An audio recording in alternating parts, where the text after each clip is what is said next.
It's family weekend in Poughkeepsie, and the folks in town are in for a treat. They get a close look at two of the best men's soccer teams in the MAC as Marist welcomes Manhattan to Tenny Stadium.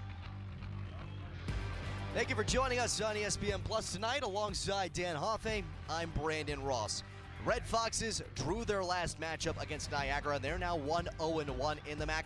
Manhattan still unbeaten at 2-0. What do they need to do to get to 3-0?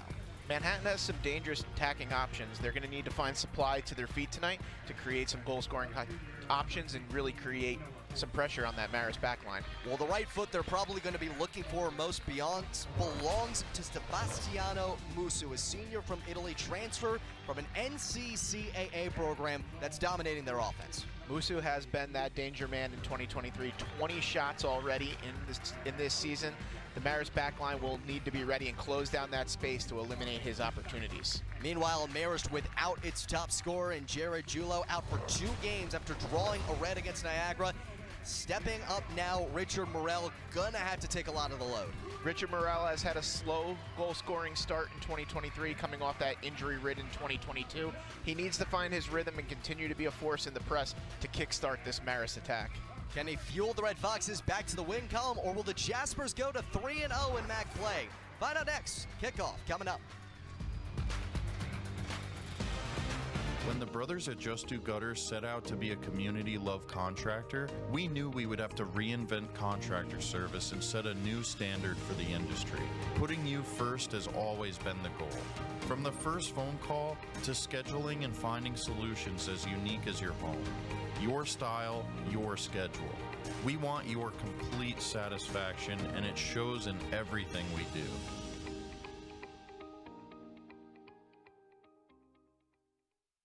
They fell in love with Benjamin Moore's Dry Sage, but tried to match it using another brand's paint. I mean, it's close enough. Almost identical.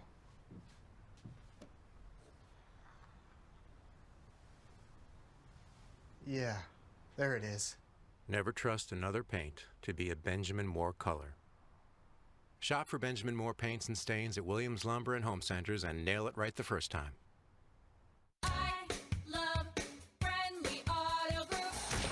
In football, you need a good offensive line to protect the quarterback. At Friendly Auto Group, our Friendly for Life lifetime powertrain warranty is your offensive line, and it's included at no extra charge, protecting you for as long as you own your car. So before your next game-winning drive, check out Friendly Auto Group online at friendlyautogroup.ny.com. I love Friendly Auto Group. Yeah! We are the MAC Student Athlete Advisory Committee. Together, we use our voices to influence the needs of student athletes. Driving awareness for causes near to us, like gender equity, social justice, and suicide prevention. We strive to make an impact at our institution and local community. Though our mascots and colors are different, our mission brings us together in unity. We strive to create an impact at our institutions and surrounding communities. Together we are MACSAC! Hudson Valley Office Furniture is not just an ordinary furniture store. We house the largest showroom of office furniture between New York City and Albany, and our designers are second to none.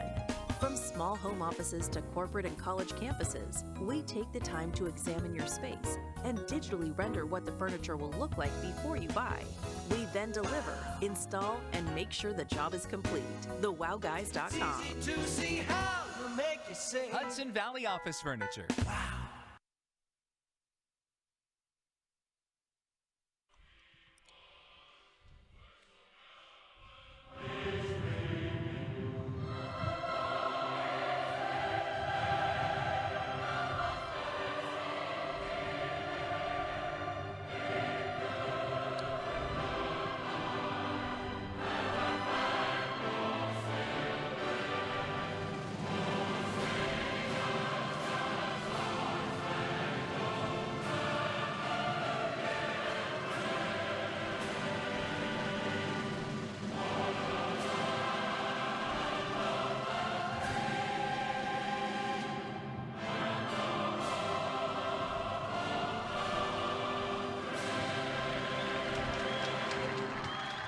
Anthem is played, and we are ready to roll for a matchup between the Manhattan Jaspers and the Marist Red Foxes. Plenty of Red Foxes and Foxlets on the field. The last group will soon clear, but here's a look at the starting 11s for tonight's match between the Jaspers and Red Foxes.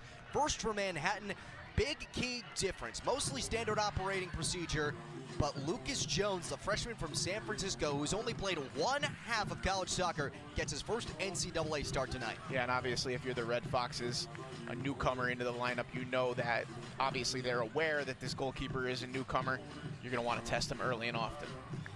And meanwhile, while he is in for All-MAC third-teamer Danny DeMarco, Marist back to a typical lineup, sans Jared Julo. We talked about it earlier. He drew a red card very late in that matchup with Niagara, suspended for 2 games, so that's this game and next week's against Mount St. Mary's.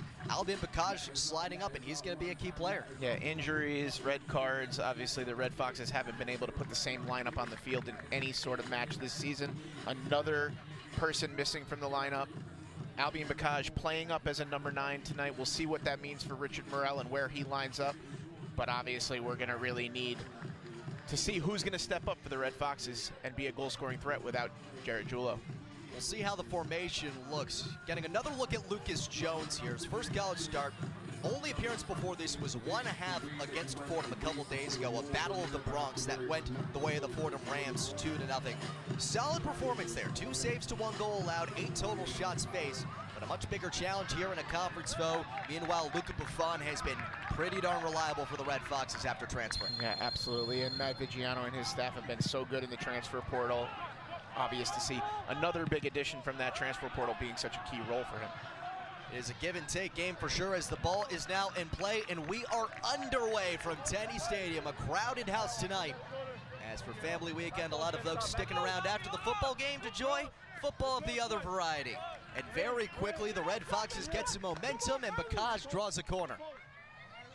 Yeah, Albin Bakaj is going to be an energy man tonight. That's exactly what Matt Vigiano wants out of him, is energy, energy, energy, life in that press, and we see it right away. Skylar Cunha, sophomore from Newark, wears one of the captain's armbands tonight for Marist. Goes to the back post, does not find a target. Really well defended away there by Manhattan. Damari Montut screaming to that back post, looking for an attack. And Noah Boyce, the junior from Wellington, New Zealand, who missed the last game against Mount St. Mary's, comes in clutch there to sweep it aside. Manhattan Jaspers come in at 2-4-2, but both of those wins in the most important matchups, the 2 MAC matchups. As quickly, Malo Blondu has to come in and play cleanup.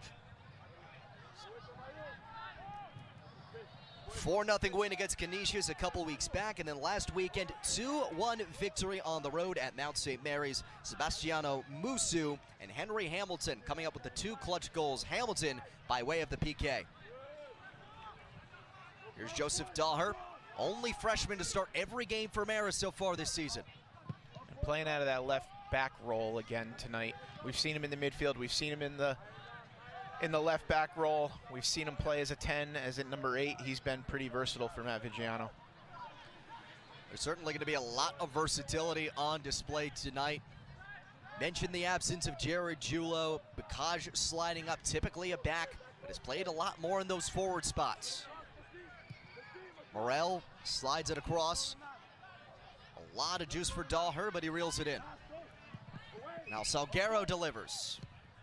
Does not enter the box. Guianza battles with Studenhoff, and it is the Cayman Islands national teamer that comes up with it. Studenhoff bodied down by Cunha. No call comes, and you have to think with how big Studenhoff is, that's not going to work very well against Cunha. Yeah, and that's going to be a real battle tonight, is going to be Skylar Cunha, those defensive midfielders, and the center backs of Marist being really cued in on what Studenhoff brings, and a lot of that is going to be physicality, size, his ability to win the ball in the air, in the box. He's a true number 9, and the Red Foxes are going to have to be cued in on him all night long, because one little bit of space and he can put one away. Break for the Red Foxes there as they regain possession, and you mentioned it, Studenhoff, he has a goal on this campaign. A lot of honors coming his way for a reason. Preseason All-MAC, an All-Conference second teamer a year ago. Notched 5 goals and 5 assists in 2022, trying to tack on to his 23 totals. He's got an opening here and a chase down with Buffon, but he just snares it at the edge of the box. Good control of his box there from Buffon.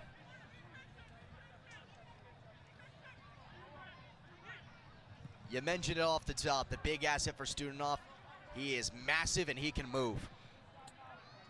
Yeah, but there's a lot of size on the back line for the Red Foxes too, in Guianza and Montoute, and then also with Witteberg coming back on the bench tonight, likely to see some minutes at that center back position. Andre Guianza's just been so good at that role at center back that it's difficult to take him off the field. But two big bodies in the center back position to defend against him. But we talked about the dangerous attacks that Manhattan can create, and a lot of that is due to your eyes and your body has to be cued in on Student-Hoff, and it's going to leave space in behind for other players. This matchup has historically favored Marist, winners of the 5 of the last 6 meetings. Well, the Jaspers were victorious in last year's rendition, that one falling in October and turning out a 2-1 Manhattan victory, as now the first real chance on a set piece for the Jaspers. Delivery in from Yaboa, and easy work for Buffon. And interesting to see a really quick set piece taken there with such big bodies. You'd think you'd want to get one into the box and create a dangerous opportunity. Bakaz streaking ahead behind the D. But the closeout comes from Bumalala, and Dahlher throws. Short of his target, he resettles. Rustami loses his balance and coughs it up to Bumalala.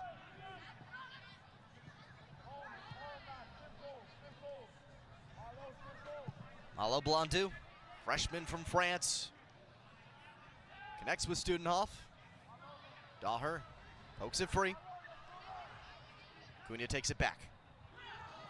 In the cycle now. Marist has numbers going the other way. Sent out ahead. Morel gets there. He is tripped up. And there is a call. The yellow card is coming out. And Marist primed for a strongly positioned free kick, it appears. Obviously the referee seeing this outside the box. You see Morel beats him to the ball. Jones comes out outside of his box. Clearly takes him down. I'm surprised to not see a red card here in that situation, obviously denying a goal scoring opportunity. If Jones doesn't come out and challenge Morel, Morel's walking in on goal 1v0 and putting the ball into the back of the net. I'm extremely surprised to not see Jones red carded here. A big, big break for the young freshman. And normally Jared Julo steps up on these free kick opportunities alongside Skylar Cunha. It seems Adam Rustami, the freshman from Ontario, takes his place.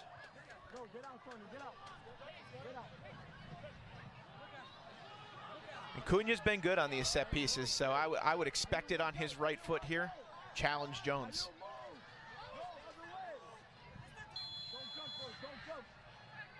Cunha rifles it, bar down, does not enter. Off the rebound, no dice.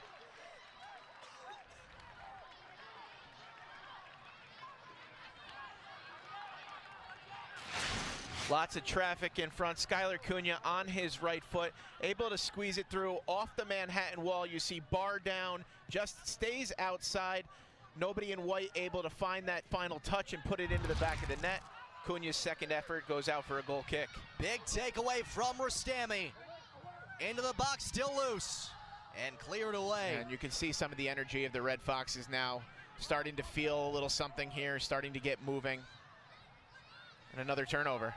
Cunha was looking to avenge his penalty kick from Niagara that would have been the game winner, but it got stopped.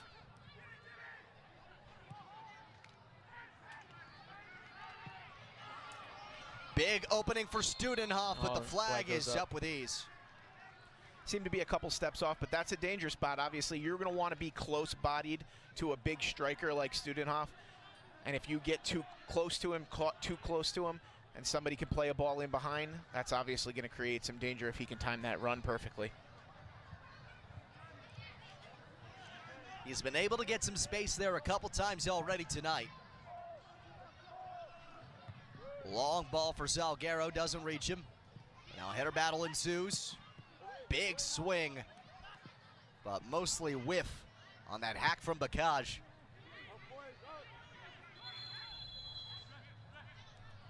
And a foul called back from the beginning of that delivery.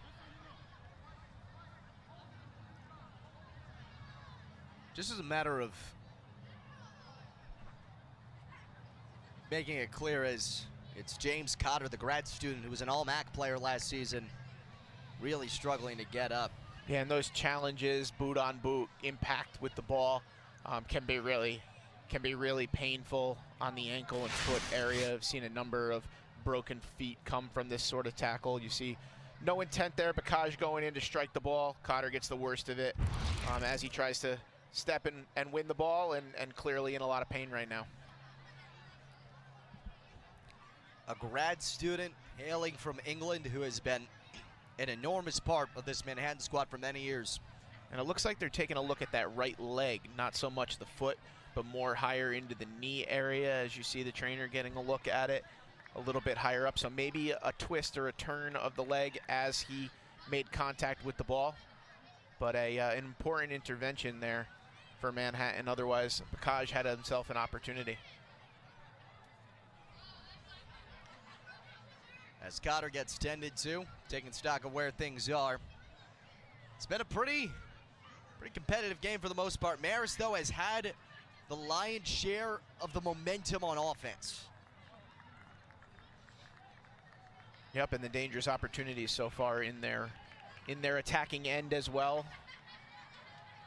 But we've seen this so far from Red Fox teams where you have the momentum, you have the energy, and then it swings because of a couple letdowns, a couple silly mistakes, a couple silly turnovers. So they're going to have to stay locked in for a full 90 minutes tonight. Seems like the first body getting ready in the event that Cotter cannot continue.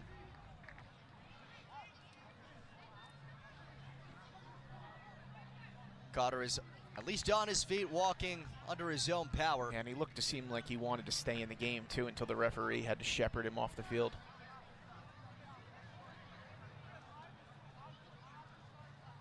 Coming to talk with the trainer yet again, getting a sense of his bearings. Anthony Dennis, the senior from France, was getting ready, but Cotter will stay on, and Marist, with haste, gets back to work. Salguero pressured out wide. Musu applies the D, and it is a Manhattan throw incoming. Looks like the assistant referee on the near side never put his flag up, and the referee just called a handball on Manhattan for picking the ball up. It was a very late call, but Marist will take it. It seemed like everybody on the field thought the ball was out of bounds except for the assistant referee.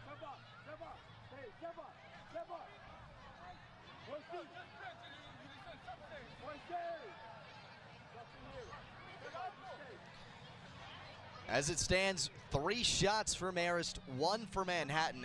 None for the Red Foxes have gone on goal.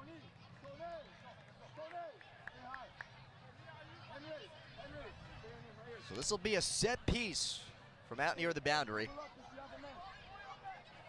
And Cunha alone will take it.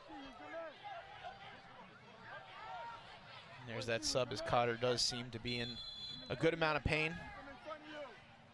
Anthony Dennis making his first appearance in more than 5 matchups. Good driven ball into the box there by Cunha.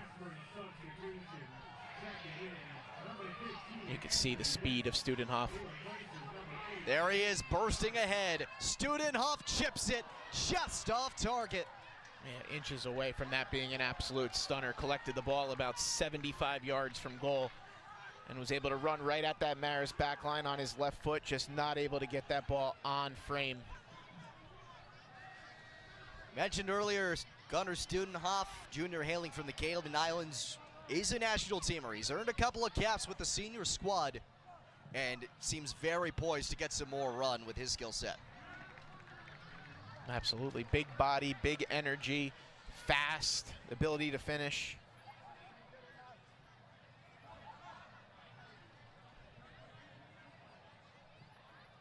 He's just a part of a massive international contingency on this Manhattan roster. A pretty gigantic roster just at face value.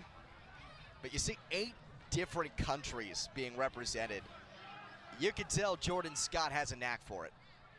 Absolutely. Scott being the head coach. When you have that many nationalities represented, obviously you have a pretty big connection pool from outside of the country for your recruiting base. But how about this total? 4 from France, 3 from New Zealand, and 2 from England. On top of Studenhof from the Cayman Islands, Sane from Gambia originally. He did end up doing his high school in the States. Yeboah from Ghana, Ziv Dahan from Israel, and Sebastiano Musu from Italy. Looking for that star-studded cast. You mentioned the size of the roster. Have large quantities of players that you bring in. You're bound to have some swings and misses, and you're bound to have some stars. Some coaches rely on numbers for depth, and some coaches look a little bit more for the right player, the right fit, rather than 2 or 3 that could fill that void. Obviously, Manhattan, one of those teams that likes to look for quantity and absorb the quality into their program after the fact. See what they can create out of them. You've seen a lot of them make an impact here tonight. Noah Boyce, he's one of them, one of the Kiwis hailing from Wellington, New Zealand. Re-enters the starting lineup tonight after missing the Mount St. Mary's game. Off target on the pass intended his way that time. Musu tries to pry it free. Salguero had the last touch, and it stays with the Jaspers.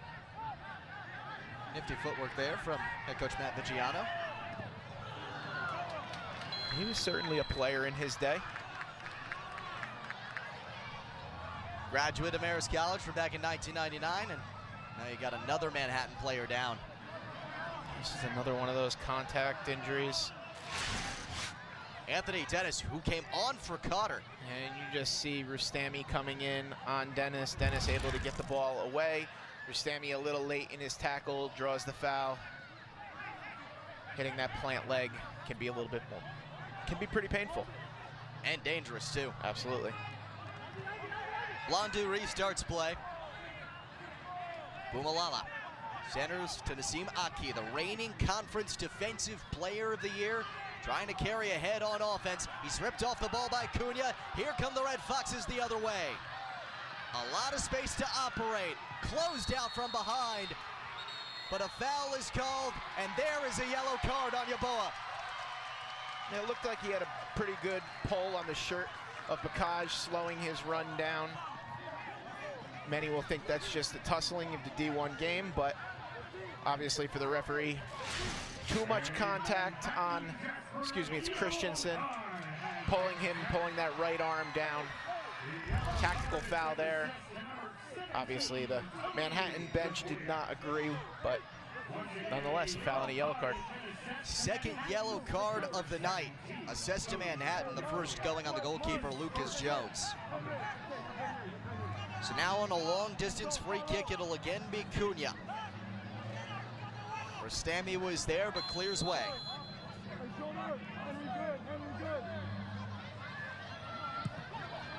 Goes out wide, but misses Salguero by a mile. A miscommunication there, obviously. Salguero not looking for it. Cunha plays it quickly, looking for an in-swinging ball. Just not home.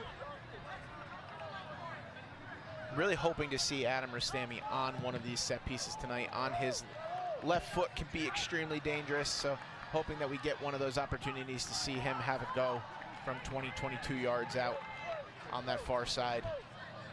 Nice hands from the fan there on family weekend. Got the little bit of the ricochet off the stone stance. Missed hit from Bakaj, leads to a clear. Studenhof gets a foot on it, trying to lead it ahead for Hamilton. But Guianza back there first. Yeah, just Studenhof trying to hold up the ball. 2 Marist Red Foxes went down to the ground because of his size and strength. Musu just tried to hit the RB button on Joseph Daher. That did not work.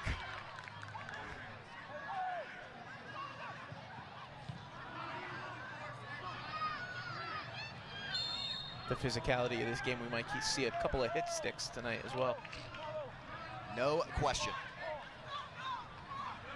By Marist standards, this is already off to a pretty slow start in terms of fouls. I would say that that's MAC standards. There are a couple of teams that are a little bit more shifty, a little less physical, the Quinnipiacs of the world. But when you get two MAC teams together for some Saturday night action, you're gonna see fouls. You're gonna see set pieces. You're gonna see some moments of chaos. Cunha sheds Hamilton. Great ball. And now a lot of room for Rastami on the left. Cross comes in. Knocked out by Blondu, and Marist turns its second corner. And that's a great ball there. Great vision from Skylar Cunha. Finding Adam Rastami down this left wing onto his favorite left foot. Just not able to get that ball swung in deep enough for the run of Bakaj and Morel. Cunha took the first. Looks like he will take the second. No score here at Denny Stadium between Marist and Manhattan. Red Foxes have 3 shots up to this point. All came on one flurry. None of them were on goal. Can that change here?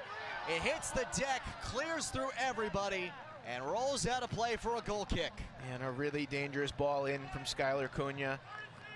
Jones comes out to try and meet it. He whiffs on it, but nobody there at that back post to try and drive that one home. Missed opportunity for the Red Foxes. Marist has certainly not been lacking in set-piece opportunities game to game. What has been going wrong on those close set pieces that has prevented them from scoring? I think it's just stagnant runners. There's been some really dangerous balls into the box. Last weekend we talked about some pretty poor balls into the box, not being able to beat that first man, but so far tonight some pretty dangerous balls into the box. Here's one of those dangerous balls. Yaboa tries to cross. Montouk gets back to clear it away, but now Manhattan gets a corner. And when we talk about stagnant runners, we just mean it's very easy to defend an attacker as he runs straight from his standing position into the box. If runners can be a little bit more dynamic, change of direction, setting picks, moving off of the ball to really create some more chaos, make it more difficult for a defender, that's where we talk about dynamic running into the box is going to be a major key in set pieces. First corner for the Jaspers tonight. In the air. And chipped well out of play by Bumalala.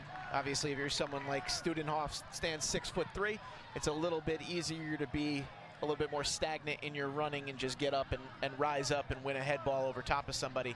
But Richard Morel, Adam Rastami, guys like that in the box are going to have to be a little bit more dynamic to create space.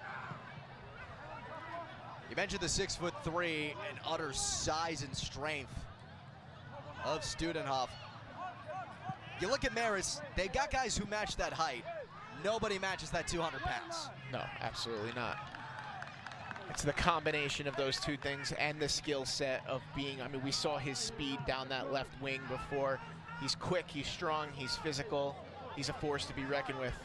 That Andrea Guianza and Damari Montoute are going to have to be locked in on, because one false move, one slip is going to create a goal-scoring opportunity for him in these wings. Nifty work in the corner. Gets Marist its third corner kick of the match. We haven't talked a lot about Richard Morel playing on that right wing. Albion Bakaj playing in the number 9 role. Obviously, Matt Vigiano trying a little something, trying to spark Morel, trying to get him some space down that wing. We haven't seen a ton of joy yet, but I assume that's what they're looking for.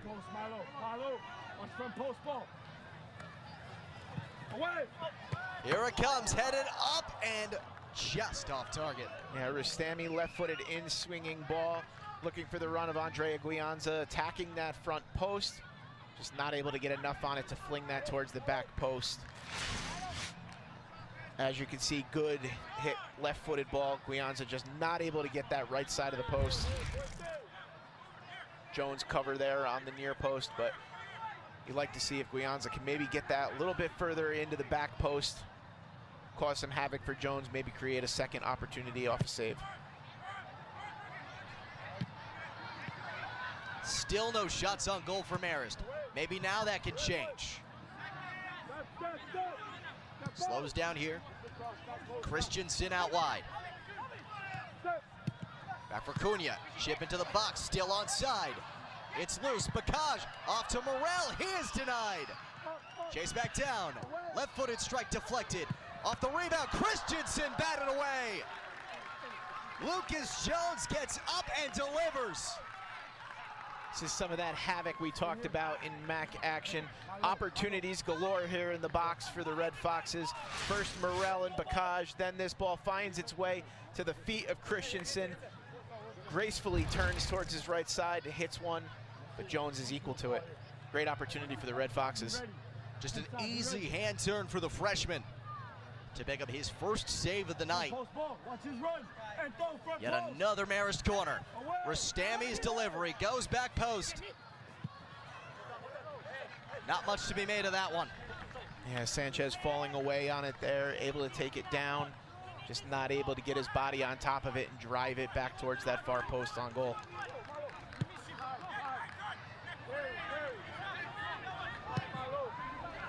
Took a while for the Red Foxes to get one on frame. But all of a sudden, now that they have, they're moving. Struggles here for the Jaspers to get it beyond midfield. The flag comes up as Bakaj was trying to make something happen. What kind of challenges do you think that Jones is dealing with right now as a freshman goalkeeper making his first start? Well, I mean, you don't want to be that guy that makes the mistake, obviously, in your first start. As a freshman, you're trying to keep it in front of you. You're trying to play safe, play smart, not do anything crazy that's going to lose the game for your team, like potentially get a red card in the second minute of the game. Obviously, you know, he's going to have the opportunities to make some big saves, as he just did there on Christensen. But if you're a freshman goalkeeper in the net making your first start, you just want to be simple. You want to make the saves that you know that you need to, and just stay consistent without making those big mistakes and big mental errors. Salguero trying to dance around Boyce. He is taken off, and it's kept alive by Dennis. Returns it towards Boyce. Anthony Dennis still in this match in the place of Cotter, who's waiting on the bench to return. He's gotten plenty of treatment, but it doesn't seem like him being out is a foregone conclusion. Christensen works the right. Great turn there from Morel. The junior takes some contact on the way back from Sane. It works. Here comes Christensen again. A little short on that attempt for Bakaj. Jaspers turn it back the other way. When they get movement, they can go fast. Yaboa slides it back, but Hamilton cannot reel it in. Sophomore from New Zealand doesn't make much of that. Flag stays down, but that delivery goes right into Jones's chest. Just two attacks right in a row. Christensen and then Bakaj, a little bit jumpy, need to see a little bit more composure on the ball. Allow the rest of the Red Foxes to get forward with them before trying to make a play that leads to a mistake. It's been a consistent trend the last couple of games. Shots are not the problem for Marist. Shots on goal are. Yeah, and it's quality too. It's not just about shots versus shots on goal. It's about getting quality opportunities. You know, we can talk about shots from 30, 35 yards out, but that's not a legitimate goal-scoring opportunity. Shots on goal is important. As you see, Rustami is cleaned out here. But creating quality goal-scoring opportunities is what the Red Foxes are missing here. We just saw a shot on goal from Bakaj at a very, very wide angle. As you see another look at Rustami getting cleaned out. No card given. Table topped by Blondu. And you can see Matt Vigiano and his staff all up on the sideline looking to at least get someone to give Adam Rustami some attention here, but the inconsistency, that's been a yellow card all game long, and now Rustami is cleaned out with a slide tackle. No play on the ball, should be as clear a day, a yellow card as you get, and nothing is shown. Maybe a separate note to try to clear things up as Franco Soma, tonight's referee, talks things over with Rustami. Motion to eliminate the yellow whistle? Because that creates so much confusion if you're not looking close enough. Well, maybe because he has the yellow on and the yellow whistle tonight, he's not willing to give out the yellow card too much. He's already given out 2. Right, well, Jones wearing the yellow should have seen red, so. Guianza hesitates. A lot of room on the right now for Sanchez. Last off him. Bumalala boxes him off. Yeah, just another one of those opportunities that needs a little bit more composure there from Nicolas Sanchez to collect the ball, be smart, and find a way to get that ball into the box. And just another quick set piece that the Red Foxes have given right back to the Jaspers. Hopper finds Studenhoff. Return pass for Hamilton is intercepted. A lot of room for Salguero on the left. High delivery finds him. Salguero strikes in. Blocked out. And Musu carries it away. And a great ball there from Richard Morel, able to find Salguero down that wing. That project of seeing him on that right wing has been pretty interesting so far. Rastami leads the charge through the middle now. Salguero crosses in the air. Christensen denied by Sane. Still a high bouncer. Sanchez tries to close in, and it finds Studenhoff at midfield. This is where the action's gonna happen, and Montoute draws the ire of Franco Zoma, the referee. Yep. Big body defending, big body attacking. Montoute not giving an inch. Studenhoff not gonna give an inch. Somebody likely to get fouled. I'll tell you what, it's so much fun watching these two play against each other. Guianza as well, they're looking more like power forwards in the paint. Absolutely, and it's strength versus strength. Damari Montoute and Andrea Guianza, fantastic defenders, strong physical against a strong physical attacker. It's gonna be a storyline all game long and fun to watch. Tic-tac-toe they go. Sane out wide, finds Yeboah. Junior from Ghana, who had an assist in that last match against Mount St. Mary's. Dispossessed. Now another clear crossfield for Salguero. It'll be a close call. Heavy contact there from Boyce that goes without a whistle. Just not much to say at this point other than inconsistencies. Inconsistencies are what's going to drive coaches crazy. Great tackle from Rastami. Clutch slide on the way back to slow down Musu. And the referee calls back this play, claiming that Musu threw it from a little bit too far in front. Yeah, we talk about hard tackling, we talk about fouls, we talk about aggressive physical nature. We see a little scuff up here between Studenhoff and Montoute, but the referee with his inconsistencies is going to contribute a lot to some of these hard fouls. If they're not getting called, they're not getting yellow cards because of them. You're going to see a lot more impacts, you're going to see a lot more danger, you're going to see a lot more players trying to get away with things. And that's what drives coaches crazy. I think once before I made the analogy of a Major League Baseball umpire that if the pitch is up and all the time getting called a strike, teams are going to make adjustments to it. If it's up and it's down, and sometimes it's a ball, sometimes it's a strike, it's going to drive players and coaches crazy, and that's the inconsistency of on-field calls in a soccer match creates those same exact things. Well, at least soccer doesn't have the likes of Angel Hernandez in its ranks. Well, Sane to the corner, a beautiful cross. Yeboah swings underneath it. He's example number one of the robot umpire needed, right? It might be on the way. They're trying it in the minor leagues. I believe some of the independent affiliated clubs, like affiliate leagues, not necessarily affiliate clubs, though that might be coming soon. Guianza trying to clear it out, blocked by Dennis. Here he comes towards the box. Daher tries to close him out, does so successfully, but it will be a Jasper corner. Yeah, good defending there from Daher. The freshman has made his impacts. A lot of freshmen making their impact on this Red Fox team. No question. Again, we've talked about it before. The Red Fox is still trying to find their best way to play, their best team, their best formation.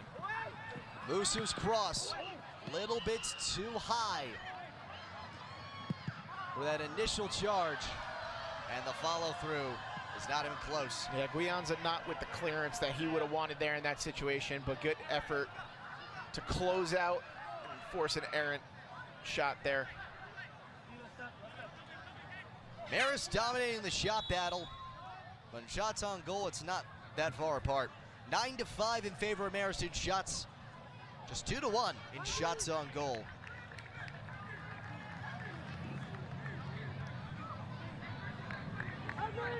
Luca Buffon prepares to clear. He's got one save so far today. They're going to redo that goal kick. Ronan O'Brien, the junior from West Hartford, Connecticut, who just made his way into the starting lineup the last 2 matches. Now coming off the bench here with just over 15 minutes left to go. He replaces Anthony Dennis, who came in for James Carter earlier in this half. Yeah, and passed off the captain's band. I can't say that I've ever seen a captain's band passed around at Division I level.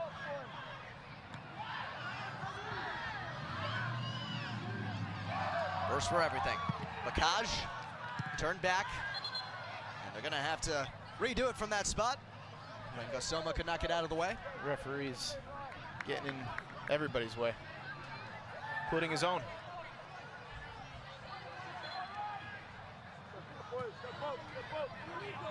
Hamilton chases Cunha back. Now Guianza passes forward. But a little bit of a miscommunication there. The depth of the Red Fox is going to be tested tonight. No Julo. We've seen Kyle Evans has been down for a couple of weeks. It'll be interesting to see who the first man up is tonight off of the bench. Only a few sets of Marist legs really getting warm.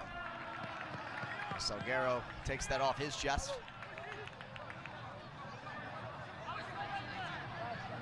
So Manhattan Jaspers trying to go to work the other way.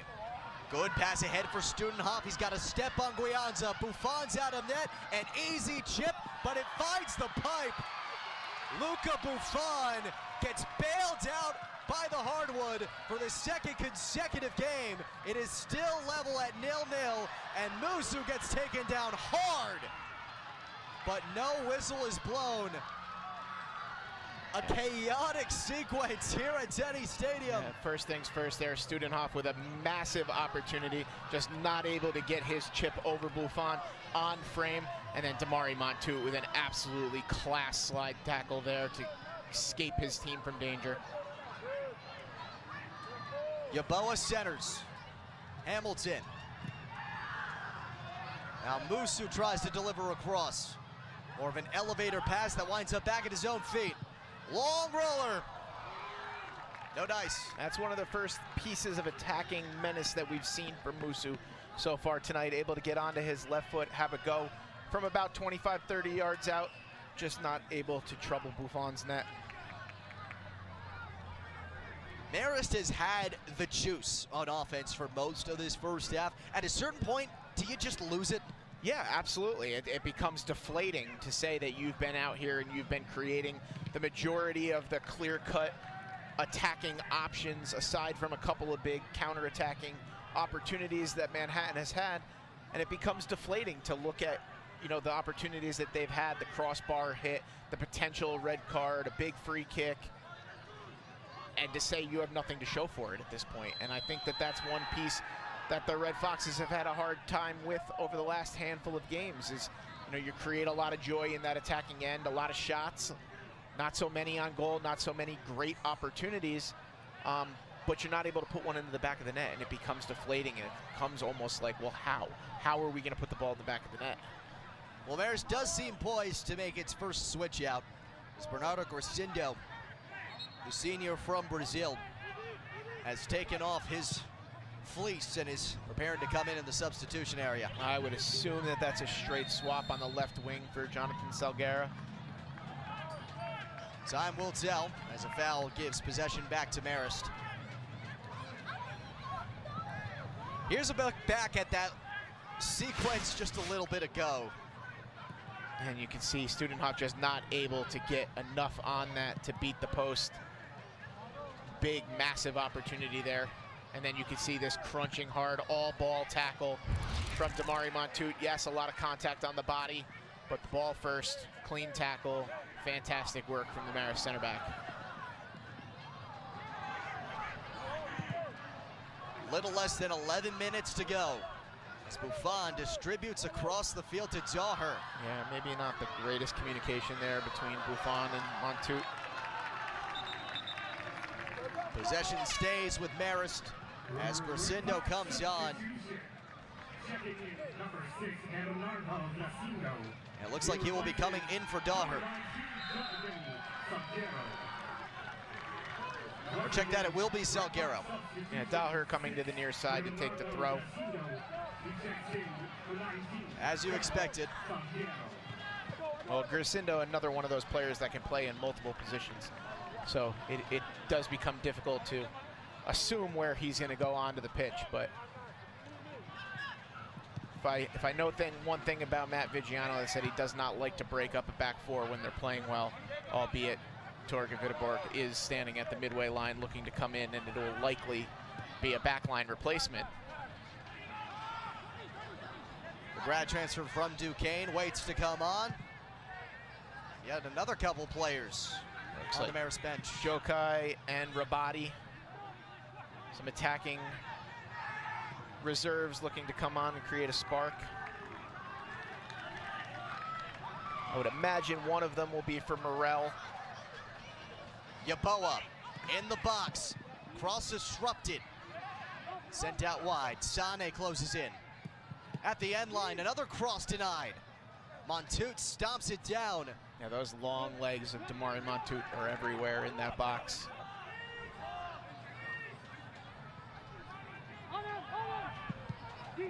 Third try is the charm. Finds Student Hop. 1-0 Manhattan.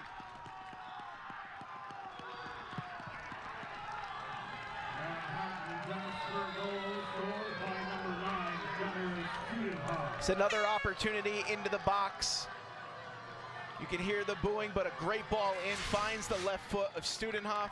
You can see a wonderful whipped in swinging ball, runs into the box, able to beat Andrea Guianza to that ball on his left foot. Puts that one away. 1-0 Manhattan. The preseason All-Max selection gets goal number 2 of his 2023 campaign. His first since the second game of the season against George Washington. Yeah, and the goal is justified. The goal was coming at some point. We talked about the Red Foxes dominating possession, dominating the opportunities early on. But again, it's just another case of allowing a team back into the game. And when you do that, when you allow teams to stay in it, and you know, the Red Foxes could have been up 2-0 inside the first 15 minutes. Manhattan stayed in it, found their way into the game, found a chance, and now lead 1-0 in 36 minutes through Gunnar Student Hop. A lot of those runs came courtesy of Student Hop himself, and he finally delivers. The assist credited to Nassim Aki. That's his first assist of the season, the third of his career. Some offense from the player best known for defense. Yeah, and we highlighted Musu in the lead up, but it's been Student Hop that's been creating all of the danger here in this first half for Manhattan. Crowd trying to will the Red Foxes back into it as we enter the final minutes of the first half here at Tenny Stadium. Down the wing for Hamilton. Too much on it.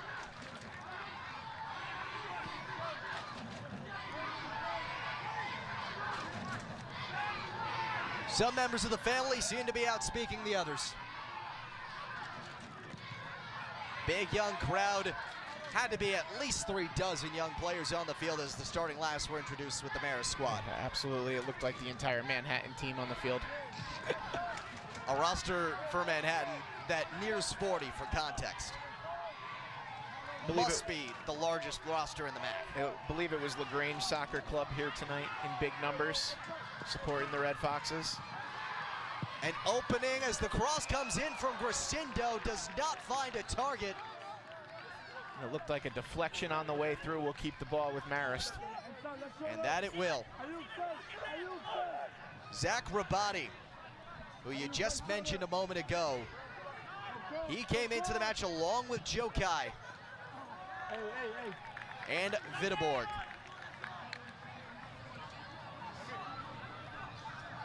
There's still a lot of quality in the depth of the Red Foxes. A lot of guys are going to get their opportunities tonight without the likes of Julo and Evans. They have talent, they have abilities, they just need to showcase it in what now is a pretty hostile environment, being that they're trailing by a goal with 6 minutes to go in a very cagey, physical contest. And just for clarity, those substitutions were made for Adam Rustami, Richard Morel, and Albion Bakaj. And interesting to see that Christensen moves up into that number 10 position, and Tord Videborg is playing in the 6 as a holding midfielder. Makes more sense in the context you were talking about, where Matt Vigiano does not like to break up the back four unless absolutely necessary. Yeah, absolutely. And you know, I said that right before Marist let up a goal, but you never want to break up a good thing when they're, you know, defending hard and keeping a shutout at that moment. But we have not seen Videborg in that position in the midfield yet. We have seen a lot of Andrea Guianza in 2 years in that midfield position. Interesting to see that there. Like I said in the lead up, I know that the coaching staff has been extremely happy with the way in which Guianza has been playing in the absence of Videborg. So interesting to see that that he leads the line in terms of in favor center backs.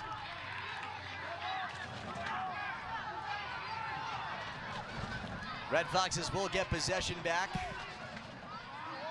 As they'll look to get it to Daher once more.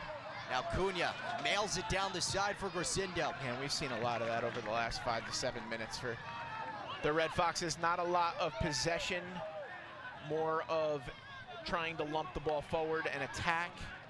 You want to see more of them able to settle down in the middle of the field, use the skill sets of Christensen and Cunha, and really create mass numbers moving forward rather than just serving the ball over the top for Grisindo and Jokai and Rabati to chase. Daher sends across. Jones skies to snare it. You may have seen it on your screen a moment ago. The foul totals for each side, 4 apiece. And Dan, I think you've watched enough Max soccer in your life. If you only call 8 fouls and a half of soccer in the MAC, you're missing a few. Oh yeah, for sure. He's probably missing 7 to 8 of them. But the aggressiveness of the fouls that have been called tonight. Grisindo chips it central. Nobody there to take it. The aggressiveness of the calls that have been made tonight have been really aggressive, hard play fouls, including that one early on from Jones. Hamilton sends it across. Yeboah just missed striking it on the mark.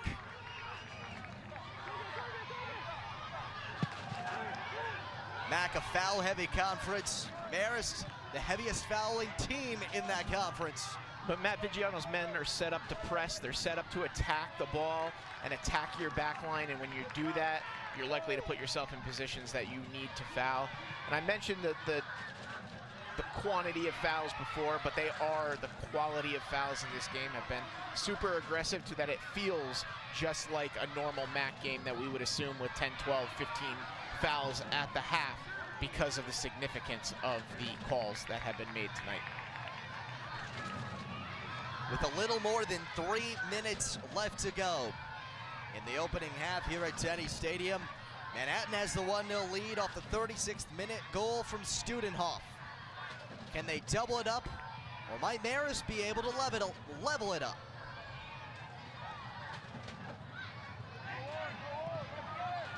Jokai, bit of a miscommunication with Christensen. Marist does cling to it. But now a Hail Mary ball for Rabati down the right. And again, another ball just lumped down the field, looking for somebody to chase, looking for somebody to run onto. It hasn't worked so far if you're the Red Foxes, so something has to give, something has to change. Sanchez doubled in the corner. And they're gonna call it off of Manhattan.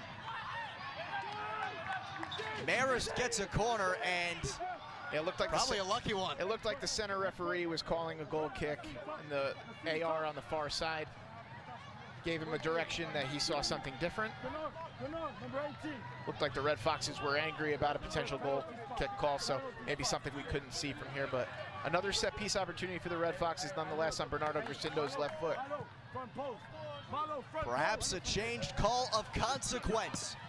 Punched down by Jones, still in the box, not quite cleared out of trouble.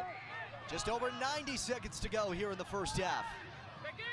Sanchez, bulldozed from behind by Musu. Critical set-piece opportunity here for the Red Foxes. Again, another foul that could be considered a yellow card foul. You see Sanchez gets the step. He's taken down from behind by Musu. I'm surprised to not see a card given out for that foul. Already 2 have been assessed to Manhattan, none to Marist thus far. There could be 6-7 cards in this game at this point. Gracindo on the right, Cunha on the left. Cunha takes it, goes off a foot, but gets directed out of play, though it will stay on this end of the field for another Red Fox corner. A really dangerous opportunity there for the Red Foxes. The ball sitting down inside the 6-yard box, but nobody there to really put a touch on it to get it into the back of the net, and it's pushed out for another corner. Another one from Gracindo. Finds Sanchez first. No shot comes. Falls to Daher. Another big shot in. Does not materialize. Bumalala trying to carry it away. And now a counter coming here from Manhattan with 10 seconds left. Centered for Studenhoff. He stumbles at the end, but nonetheless the Jaspers enter the locker room with a 1-0 lead. An electric first half with a lot of action to be spoken of. 20 combined shots, 4 shots on goal, 9 fouls with more that weren't called. But right now Manhattan, on the 36th minute strike from Studenhoff, has the halftime lead. We'll recap the first half and take a look around the conference during the upcoming halftime report. We are the MAC Student Athlete Advisory Committee. Together, we use our voices to influence the needs of student athletes. Driving awareness for causes near to us, like gender equity, social justice, and suicide prevention. We strive to make an impact at our institution and local community. Though our mascots and colors are different, our mission brings us together in unity. We strive to create an impact at our institutions and surrounding communities. Together we are MaxStack. I love Friendly Auto Group. In football, you need a good offensive line to protect the quarterback. At Friendly Auto Group, our Friendly for Life lifetime powertrain warranty is your offensive line, and it's included at no extra charge, protecting you for as long as you own your car. So before your next game-winning drive, check out Friendly Auto Group online at friendlyautogroup.ny.com. I love Friendly Auto Group. A lot goes into planning a birthday. For my daughter Cameron, it started with a stem cell transplant to cure her sickle cell disease. Yes, cure. Westchester Medical Center Health Network uses every technology, technique, and talented specialist to conquer diseases that could otherwise rob a child of childhood, helping my daughter and thousands of others at Maria Ferreri Children's Hospital. Happy birthday, Cameron. WMC Health, advancing care here. Audio Jungle.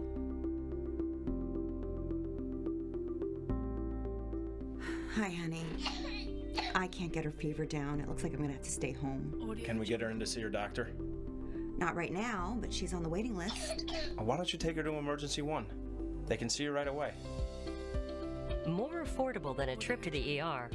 We're here for you evenings and weekends. Emergency 1. Immediate care when your family needs it most. If you've been in an auto accident after you know everyone is okay, you need to think Northside Auto Body. Because here at Northside Auto Body, we're here for you.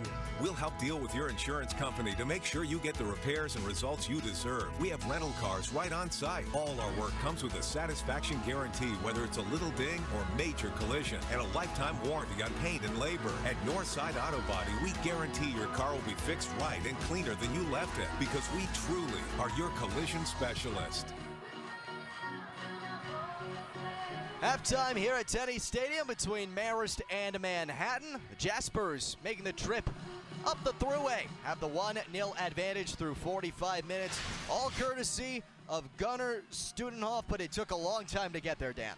Yeah, absolutely. You can see from some of the highlights, massive opportunities early on for the Red Foxes, a shout for a red, the free kick that ensued, but ultimately, Manhattan has a lead. A lot of opportunities for Marist that went on answers off the side of the pipe, shots that went off target, balls that went into the box that did not happen or did not make much. The closest they really got was that shot from Christensen that was deflected away by Jones. And Gunnar Studenhoff almost had the decisive one there. It took him a couple of tries, no question. But with time, enough opportunities, it did finally come through. The ball bounced in for him, and on the third try of that possession, Studenhoff got his second goal of the year, and despite that late foul from Musu, Marist could not make anything out of their last push, where they really occupied the ball for the last 2 full minutes of the half. Yeah, and you see right here in the halftime numbers, 10 shots for Marist, only 2 on target. We talked in the first half about the quality of the opportunities that the Red Foxes are creating. A lot of chaos in the box, a lot of chances, but nothing coming that we could call a clear-cut opportunity that should have been in the back of the net. Funny enough, Marist with those 10 shots and 2 on target, same line as Manhattan. The difference is one of those shots on target went into the net, and they probably had more shots that didn't go on target that were pure scoring opportunities. But the margin is still just 1, and there's plenty of soccer left to be played. 1-0 the lead for Manhattan over Marist here on Family Weekend at Tenny Stadium. Big MAC matchup here. We'll take a look around the rest of the conference. Coming up next on the Halftime Report.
Jungle.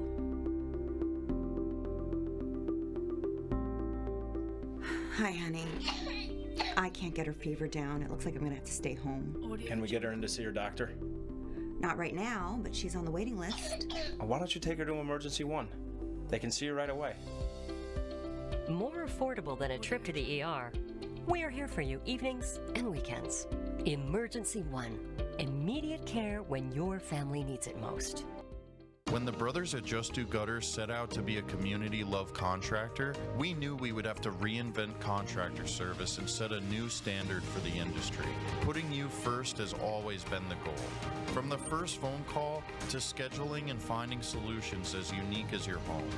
Your style, your schedule. We want your complete satisfaction, and it shows in everything we do.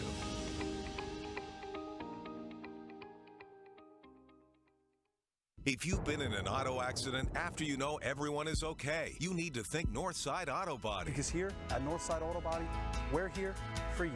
We'll help deal with your insurance company to make sure you get the repairs and results you deserve. We have rental cars right on site. All our work comes with a satisfaction guarantee, whether it's a little ding or major collision, and a lifetime warranty on paint and labor. At Northside Auto Body, we guarantee your car will be fixed right and cleaner than you left it, because we truly are your collision specialist.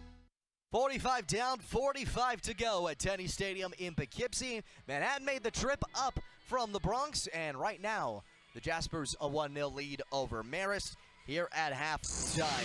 These are two teams that had different expectations coming into the year. Manhattan actually picked dead last in the preseason poll.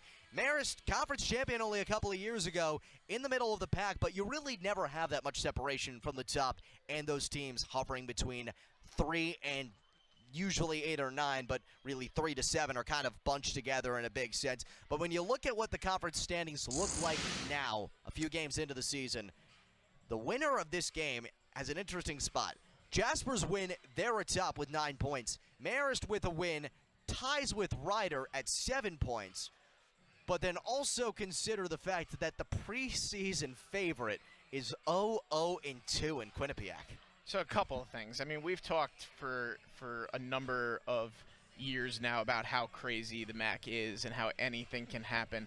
Manhattan playing that similar role to what we saw from Siena last year, picked at the bottom, really taking that to heart and causing some havoc, I would imagine would be the mindset if you're a Jasper. Marist right in the thick of things where they want to be, but not necessarily in this game. But yeah, you mentioned Quinnipiac. Quinnipiac wanting to be that team that's right at the top, 0-2 with a couple of disappointing draws. However, we did talk about Quinnipiac and the strength of their non-conference schedule. Could that non-conference schedule be really wearing down the Bobcats' legs, and they're still yet to find their best form? I would still keep an eye on those Bobcats. They are far from out of the race, and they could go on a run of 5, 6, 7 MAC wins in a row and really still blow the field away. They drew top of the MAC Ryder 1-1 earlier today, getting Ryder to that 2-0-1. Niagara beat Fairfield 2-0, and St. Peter's bested Mount St. Mary's 3-1. This is the last live game in action in the MAC. The standings will fix for at least the weekend after we wrap up here tonight. Still 45 minutes of soccer left to play. Will the Jaspers hold out? Will the Red Foxes come back? Or will neither side come away victorious? When the brothers at Just Do Gutters set out to be a community love contractor, we knew we would have to reinvent contractor service and set a new standard for the industry. Putting you first has always been the goal. From the first phone call to scheduling and finding solutions as unique as your home. Your style, your schedule. We want your complete satisfaction, and it shows in everything we do.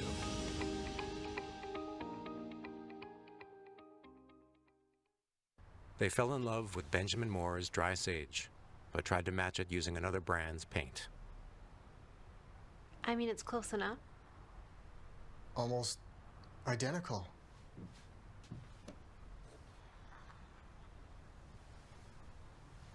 Yeah, there it is. Never trust another paint to be a Benjamin Moore color. Shop for Benjamin Moore paints and stains at Williams Lumber and Home Centers and nail it right the first time.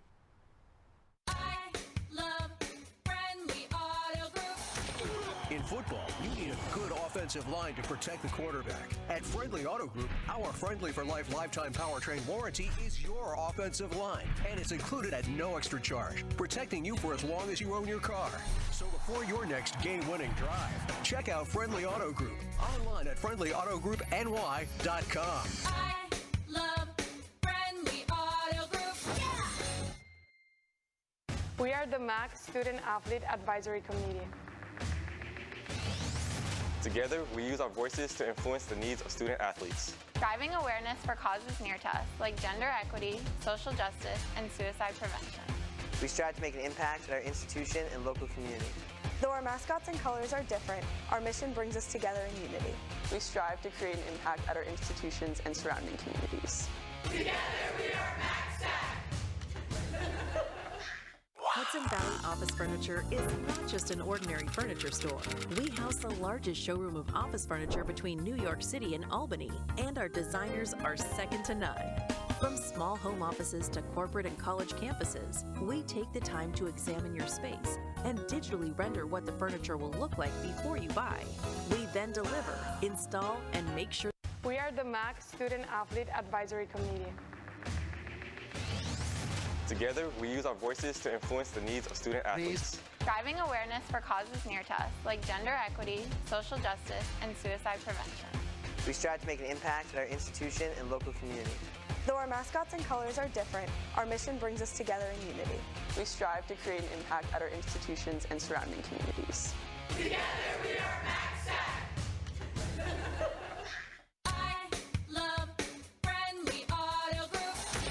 In football, you need a good offensive line to protect the quarterback. At Friendly Auto Group, our Friendly for Life lifetime powertrain warranty is your offensive line, and it's included at no extra charge, protecting you for as long as you own your car.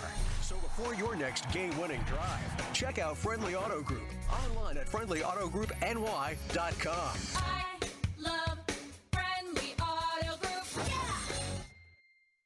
Yeah! A lot goes into planning a birthday. For my daughter Cameron, it started with a stem cell transplant to cure her sickle cell disease. Yes, cure.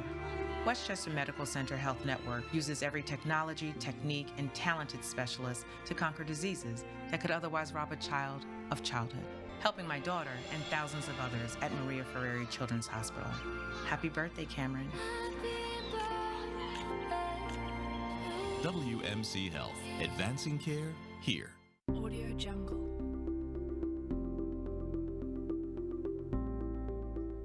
Hi, honey.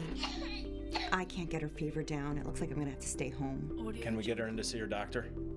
Not right now, but she's on the waiting list. Why don't you take her to Emergency 1? They can see her right away. More affordable than a trip to the ER. We're here for you evenings and weekends. Emergency 1. Immediate care when your family needs it most. If you've been in an auto accident after you know everyone is okay, you need to think Northside Auto Body. Because here at Northside Auto Body, we're here for you. We'll help deal with your insurance company to make sure you get the repairs and results you deserve. We have rental cars right on site. All our work comes with a satisfaction guarantee, whether it's a little ding or major collision, and a lifetime warranty on paint and labor. At Northside Auto Body, we guarantee your car will be fixed right and cleaner than you left it, because we truly are your collision specialist.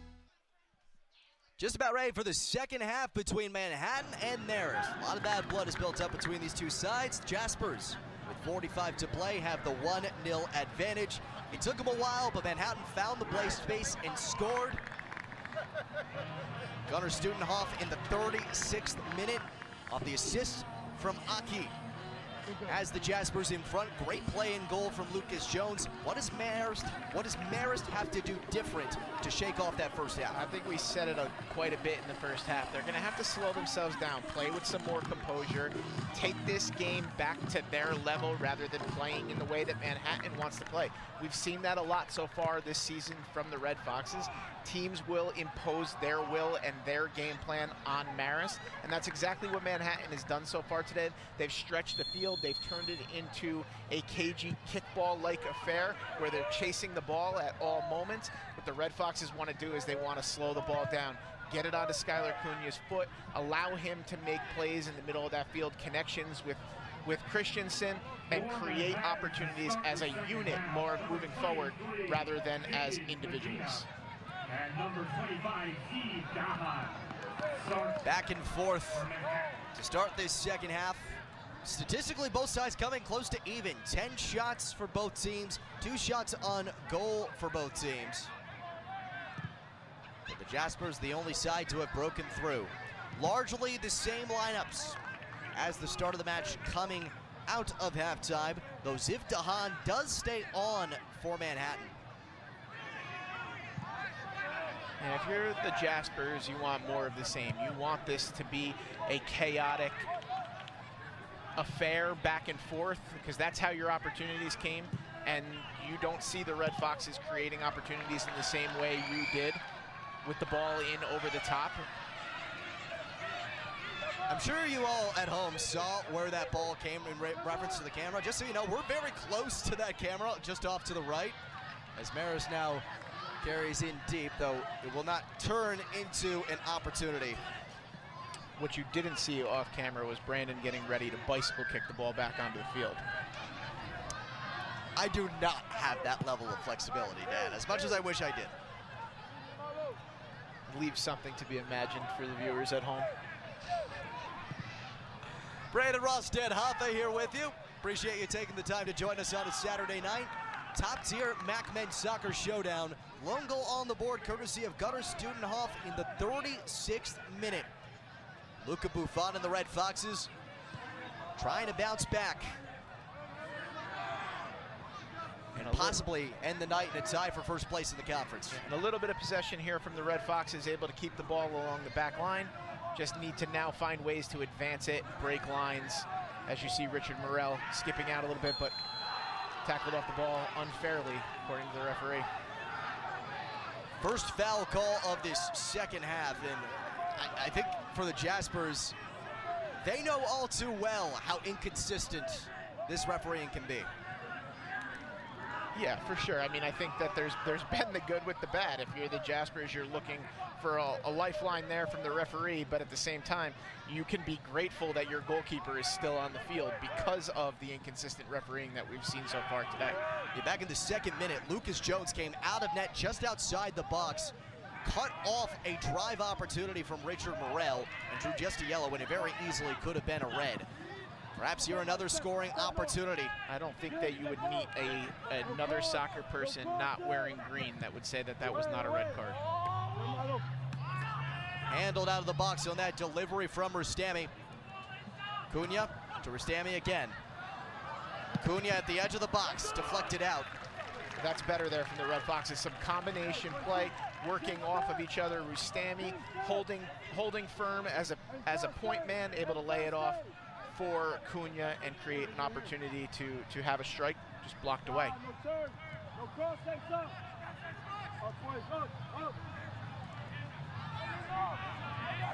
What's frustrating for Marist is there are the opportunities, there are the pieces of chemistry you can see.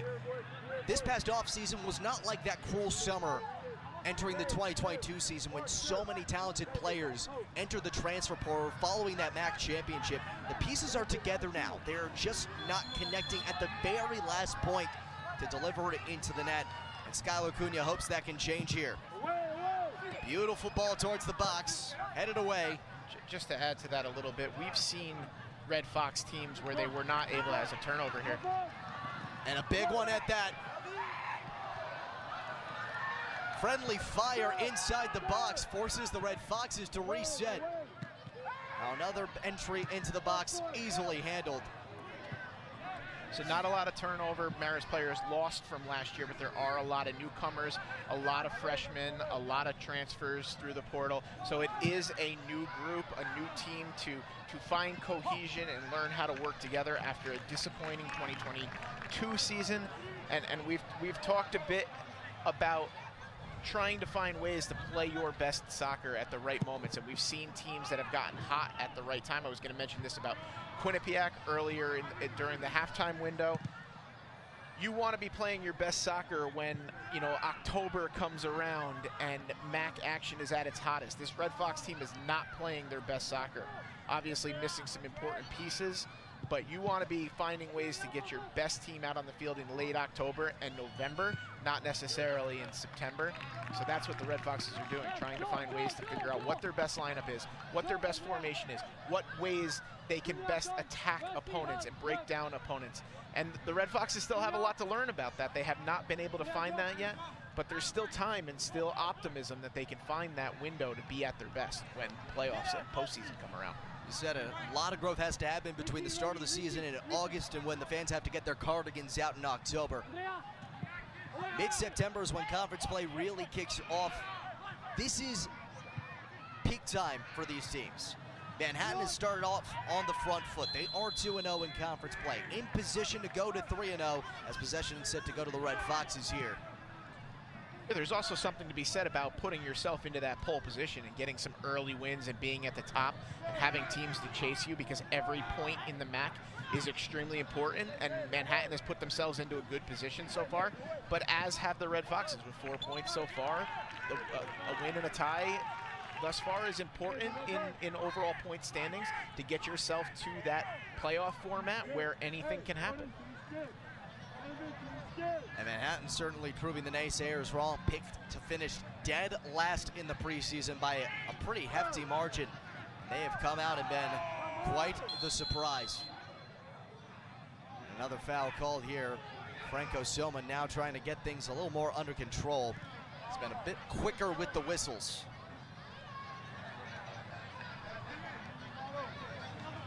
Had much more of a docile presence in the first half, but now starting to make his presence felt a little bit more here in the opening minutes of the second.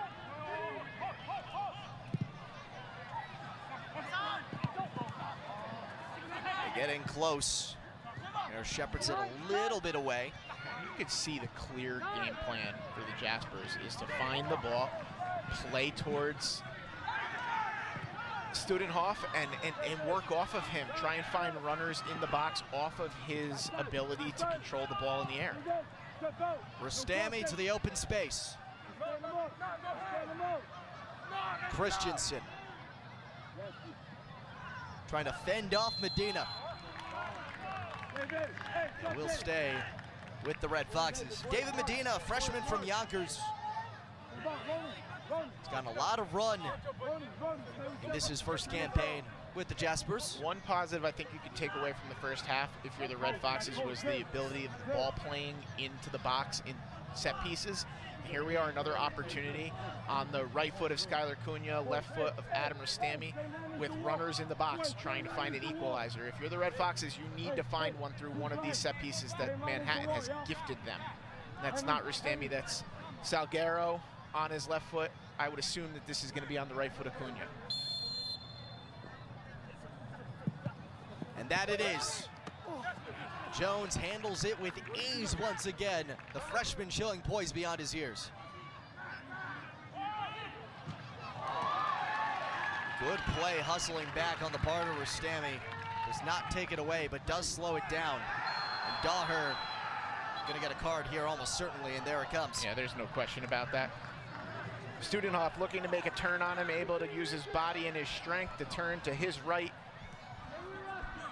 Daher just has to wrap up the big man and take him down, as you can see from the replay coming. Quick throw, just turns Daher super quickly, and Daher has nothing he can do but wrap him up. Football style, American football style tackle. A little bit of karma starting to go back Marist's way, in the sense of getting the ire of the yellow card. It's been a very, very physical match. Yeah, fouls and physicality are not necessarily always equal. This game has been extremely physical. So close on that one. That hits Studenhoff right on the noggin. Another great opportunity there for Manhattan as Studenhoff, runner in behind. Another dangerous run, one that we're missing from the Red Foxes. Not a lot of dangerous runs into the box. This time Studenhoff just not able to get that header down. Hits the bar, but the wrong bar. Evan Villavoy, you just saw there, number 13 in white, checks in for the Red Foxes, giving Albion Bakaj a rest as the Red Foxes still looking to equalize. Manhattan, a start to MAC play beyond their wildest dreams, according to the preseason expectations. Now on the front foot here in their third conference game, looking for their third conference win. Rastami breaks through the middle. Strikes with the left. Hits Medina on the way through. I think it's safe to say the legs of Adam Rastami have been the most lively so far through this first 55 minutes or so. He's had a lot of opportunities to run in and break at pace, playing him in that number 10 role. Matt Vigiano clearing some of that space for him and opening opportunities. Cunha cannot reach on that giant leap for the ball. More collisions with no whistles. And now finally one, on the last collision that had seen some time pass, leaving that one where Mari Montoot has fallen down. Almost unnecessary, and he is not coming up easy. It looked like he caught a loose boot on his clearance. Looks like he got studded in the shin. He's showing the referee he's got a cut in his sock from a boot. But the referee pulling it back for what he deemed previously to be a foul. I'm guessing there. I'm not really sure where there's a foul, and you can see Montoot does take a loose boot to the leg. But the inconsistency is starting to rack up. You call a cute little nothing foul, big opportunity. And Studenhoff has his second of the night. The Jaspers came to play.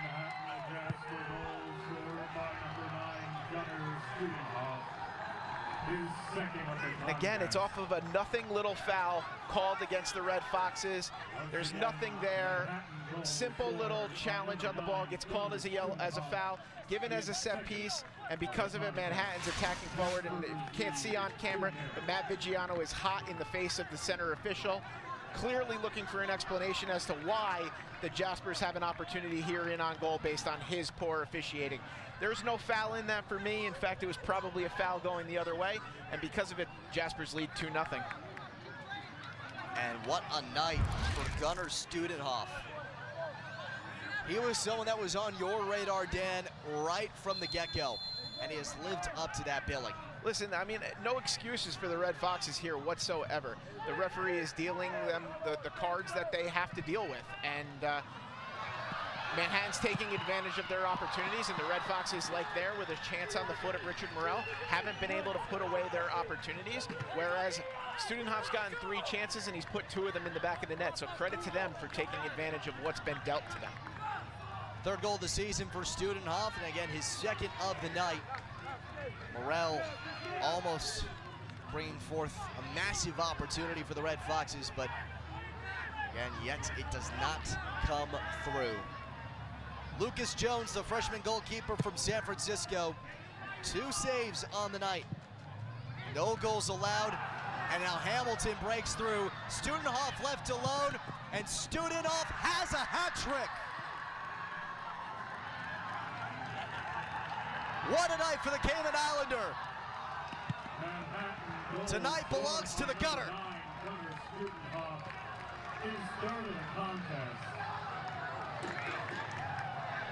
Manhattan leads 3-0.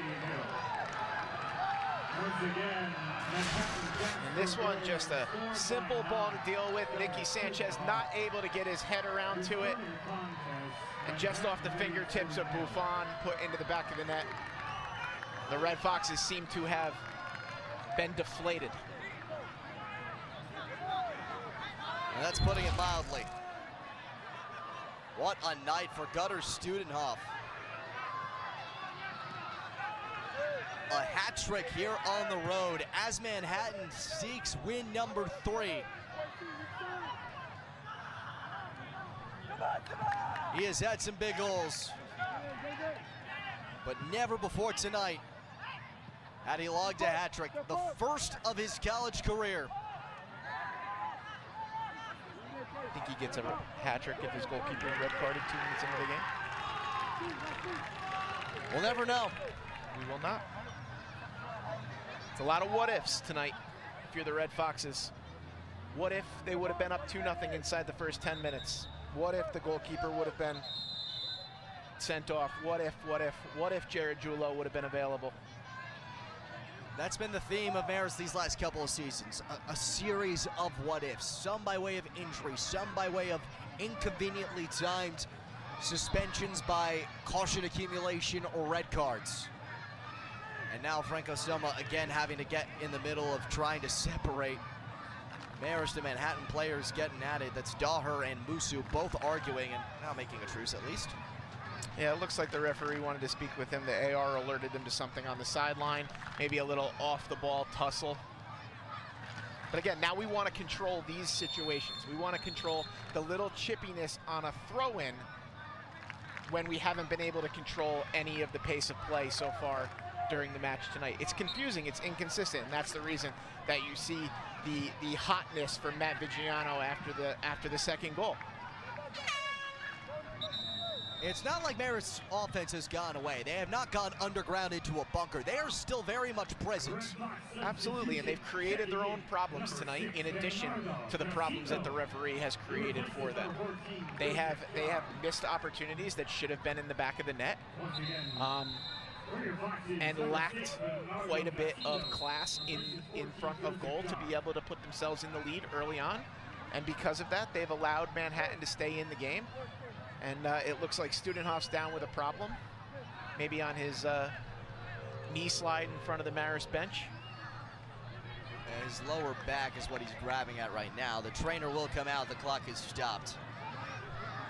Studenhoff again responsible for all 3 goals on the board.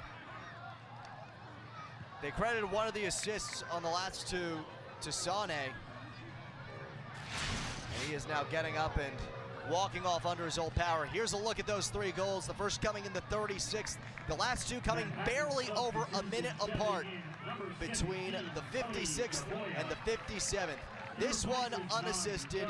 This one, Sane gave the helping hands. Yeah, and 3 goals in 3 very different ways. Running into the box, cleaning up the scraps for the second goal, and the third goal finding space in behind and tucking it past the keeper. 3 very different, but 3 very well-taken finishes.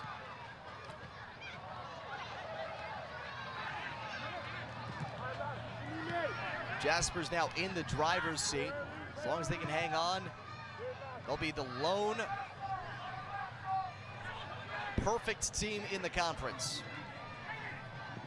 Won't be the only unbeaten, but will be the only team to be a perfect 3-0.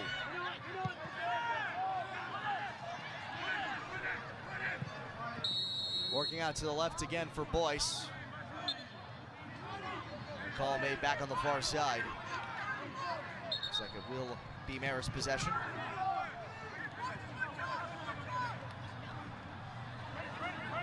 Obviously, if you're Marist, this is not a position you want to be in. Very quickly having to play keep away from Yeboah, who really has a lot of energy still deep into this contest. But another foul will be called, giving possession to Marist again. And there comes another yellow card, this time to Ziv Dahan. I did not think that he was going to call this a foul as Nicolas Sanchez is scissored down from behind. Clear-cut yellow card, really dangerous foul there. Referee spot on to give that one as a yellow. But as you were saying, yes, if you're the Red Foxes, this is exactly what you didn't want here tonight. You knew it was going to be a test, especially without Jared Julo tonight, but this is not what you expected to come through the first 60 minutes of action here at home. Just the second time this season the Red Foxes have been behind by 3 goals. The only other time was against UAlbany. They did end up getting one late, but they had already fallen behind 3-0 before that, and 3-1 was the final score. In fact, they've only now allowed more than 1 goal twice this season, and just as it looked like it was about to be number 4 and the worst defensive performance for Marist this year, the flag comes up. Yeah, and I think you can accredit that to a number of things. Obviously, the deflating nature of feeling like you should have gotten one early on and didn't, and then missing such a key piece in Jared Julo. But the Marist back line has been their strength this year in keeping them in games. And tonight it just hasn't been there completely. Maybe just not fully cued in on the action after going down 1 goal, looking to try and pump numbers forward and find a way back into it. But they also, I would say, haven't faced a goal scorer in the caliber of what we've seen from Gunnar Studenhoff tonight. Again, a hat trick for the Cayman Islander, who exited the pitch a few moments ago. And going back to the problem of just creating finishing chances, Marist does not have a problem. with generating shots. They have never finished a match this year with less than 10 shots. But 5 times already this year as Marist fails yet again, though this will be a corner kick. Yeah, it almost seemed as if Evan Villeboy got in the way there. Richard Morel on his favorite right foot, looking to streak in, and Villeboy closing down the space, drawing his defender near him. Big cross opportunity, too high for the target, Grisindo. But as I mentioned, 5 times, finishing with 4 shots on goal or less. And right now, 13 shots for Marist, 2 on target. Yeah, it's simply not good enough. And we talked about the quality of opportunities. There have been opportunities to put the ball into the back of the net that have not come, that they've not capitalized on. Franco Soma to communicate with Lucas Jones. This is likely a conversation as the clock is stopped, warning about right, and if you're Jones, trying to milk off time. And if you're Jones, you can't afford to say anything except yes, sir, here in this moment and get on with the play, dealing with a yellow card.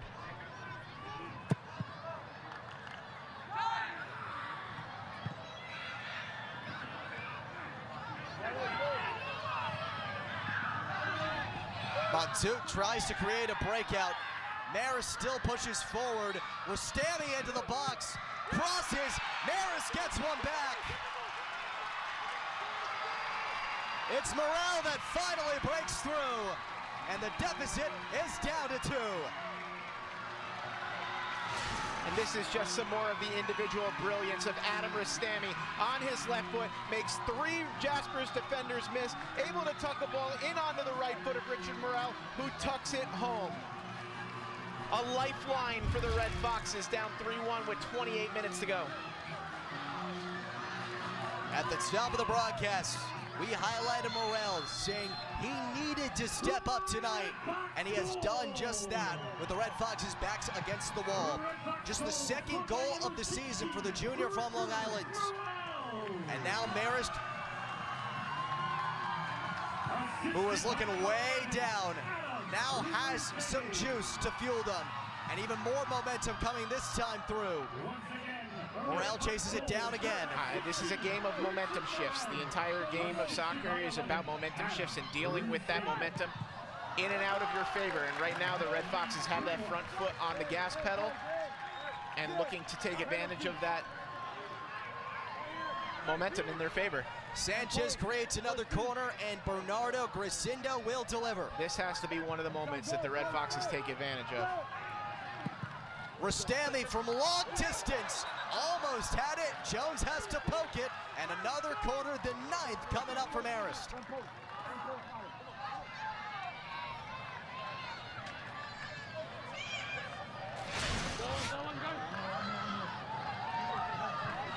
How about that? That was gonna go over, but not by much. Yeah, you can't take any chances there if you're the keeper. Cunha's ball. Great ball. Finds ahead, but is just steered wide. Finally, we see a dynamic run into the box, and Skylar Cunha puts it on a platter for the header of Nicky Sanchez. Just not able to get enough on it and direct it into the back of the net. That's a major opportunity for the Red Foxes. As you see a clear-cut free header here from Sanchez. Not able to get that on frame. That's a massive missed opportunity if you're the Red Foxes. Couple substitutions here for the Jaspers. Gunnar Studenhoff, who has all 3 Manhattan goals tonight, had come off for a bit, is now back on, along with Omar Torres, the junior from Bayside, New York, making his first appearance of the night. They replace Ronan O'Brien, as well as Ziv Dahan. Closed out by Sané as the Red Foxes aim to centralize. Now Yeboah tries to settle. Matt Vigiano, the Marist head coach, was calling for a handball as that hit his shoulder. It doesn't come. And here come the Red Foxes the other way. Aki struggles to clear. Now a big delivery for Torres. Yeboah can't chase it down. You can feel the energy in the quote-unquote building right now. Tenny's rocking. The fans are behind Marist. They want to see another goal right here soon to create a grandstand finish in this final 25 minutes. The LaGrange Soccer Club, a lot of kids here tonight, certainly keeping the place lively. Marist has only bested Lucas Jones, the Manhattan goalkeeper, once. A solid performance overall, but with some major issues, not the least of which is that he's been lucky to keep playing most of this match. Yeah, for sure. Foul called against Marist as Hamilton hit the deck. Now this is starting to look a little more like a MAC line, as that's now 17 fouls combined. I was just thinking before, the referee has made a living of raising his arm and saying play on tonight. So if you accounted for all of those opportunities that he allowed play, we could be in the 30s. And by the way, with that one, there have now been officially more fouls in the first 20 minutes and change of the second half than there were in the entirety of the first. And this half has seemed less physical, and here comes another yellow. Like Adam Rastami going in hard, challenging, and a yellow card is shown.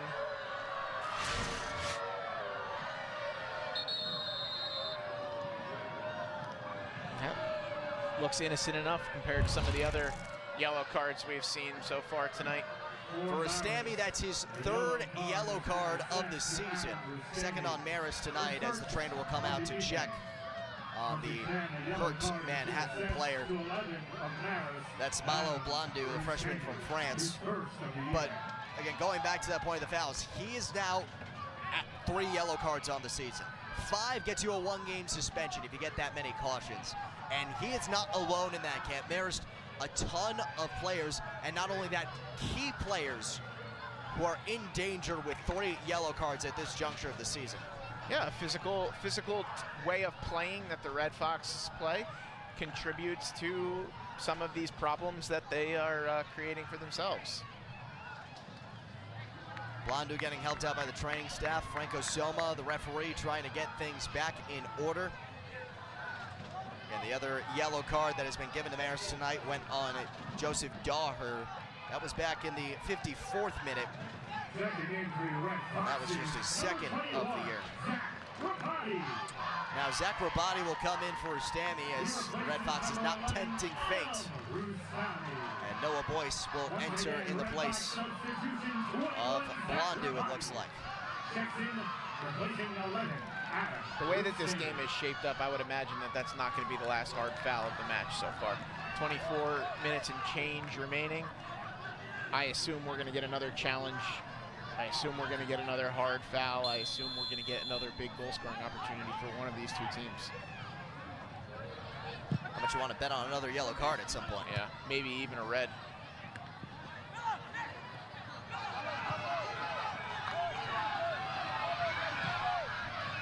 Big opening on the right. Morel, who has the lone Marist goal to this point, migrates back, chips it in. Jones smothers it. That's a great ball in with no runners into the box. Nobody charged ahead. Another opportunity wasted for the Red Foxes. Cunha heads it down to Red Fox feet. Villaboy. Rolling delivery, handled by Blondu. And no composure there from Villaboy to find a simple pass. And we've said that a number of times tonight about some simple opportunities to find feet in the middle of the field bypassed by thinking about the opportunity to spray an attacker down the wing, which has not been successful. How much do you think is influenced by the fact that Manhattan has tried and succeeded at that multiple times already? Every single piece of it is influenced by that. That's exactly what we talked about in the matchup against Niagara as well. Marist allowing teams to dictate the play and dictate how they want to play. They've seen that what Manhattan wants to do is they want to stretch the field and they want to play Studenhof down the middle of the field. So if we're the Red Foxes, let's try that too. And it's not working, and it's taking the Red Foxes out of their game, which is possession through the middle of the field, build out of the back, build as a unit, and create goal-scoring opportunities. Well, Marist now on its heels again as another corner kick incoming for Manhattan. This is just the third of the night.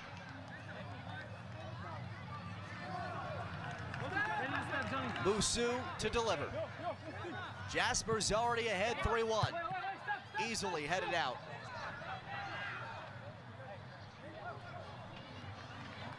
Albion Bakaj prepares to re-enter for Marist as we now cross the midway point of the second half. Manhattan ahead 3-1. All three Jasper goals have come courtesy of Gunnar Studenhoff, the junior from the Cayman Islands, delivering in the 36th, 56th, and 57th. Richard Morel, the lone Marist goal, coming in the 62nd.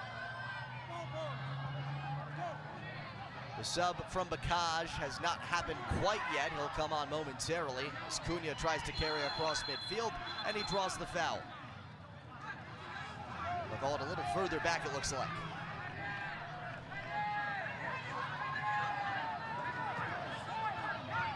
This referee loves to take it back to the previous foul that happened about 40 seconds ago. Not the first time that's happened. Opening for Villaboy, out by the boundary. Recindo tries to return it, but is off target. It's a great turn there. Able to free up some space, just not able to get the pass right to Recindo. Plays that ball in the air, Recindo can't handle it, and it's another ill-advised turnover. You look at the offenses side by side tonight. Not much difference, except in the goal column, which is where it counts. It's in the box, barely cleared before Marist can reach it. They're trying to head it back into danger, but the Jaspers resettle. Marist leads shots 17-14, but Manhattan leads shots on goal 5-4. Can that change on this possession? And it just scrapes off of Boise's head out of play, so corner kick number 10 inbound for Marist. Yeah, a great opportunity there off of a great tackle from Skylar Cunha, able to find his way and to pick off that ball and create an opportunity in behind for Rabati, but defended away well by Manhattan. Bakaj checks in for Richard Morel, the lone Marist goal scorer. I would imagine he won't be on the bench for long. Crescendo delivers. Nobody's home. Chip back in.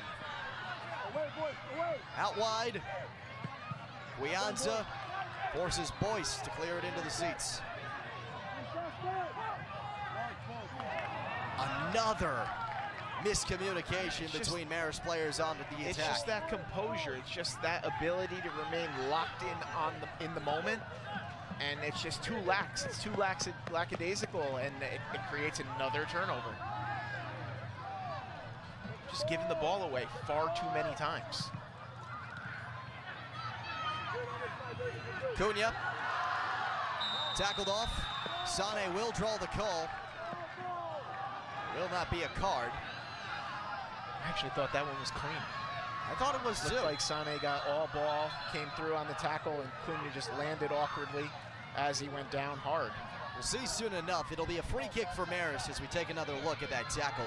It looks clean or close to clean, and now the card comes out. Yeah, all and that ball was there. clean. Sane gets all ball. That's a great defensive tackle from Sane. Unlucky to the referee saying he raised his boot. I'm not really sure where that call comes from, but it's pretty obvious that the foul calls, the inconsistencies, is not just wavering one way or the other. It has both teams negatively affected. Fourth card of this match against Manhattan. 6th overall. Comes in the 71st minute. And now Bernardo Grasindo, the senior from Rio de Janeiro, tries to set up Marist for a goal that would cut this deficit down to 1. It was 3-0. Morel got one back. Back post. In the air again. Nodded out of the box. Hard roller. Back into the area. Crescendo again. Moves to his left. Crosses, and it's sent out. Yaboa there first. And that will be an easy foul call against Sanchez. Yeah, but another dangerous ball into the box off of a set piece that not enough Marist runners making good quality runs into the box to create a chance, to create an opportunity. Franco Soma blowing the whistle. He is looking like he's at his last legs in terms of stalling on Manhattan. Again, he was starting to raise the alarm with a half hour left.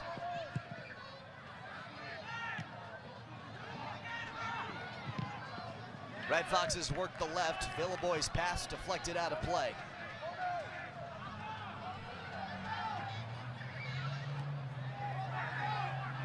Christensen sprays to Sanchez. There's a lot of room to operate. Yeboah closes in. Nifty move from Sanchez. Sane blocks it out past the end line, and Marist will have its 11th corner kick. Yeah, great work from Sanchez there to create something dangerous. Just the final product of the ball, not into the box. Not good enough. Grisindo yet again. Will this be the one? Back post, off of Guianza, rolls out. Still Marist ball, 12th corner kick incoming.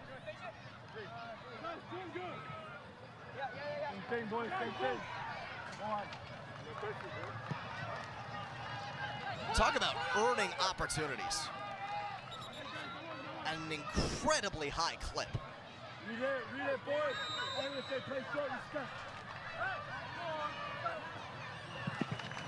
Here it comes again. Jones punches it away.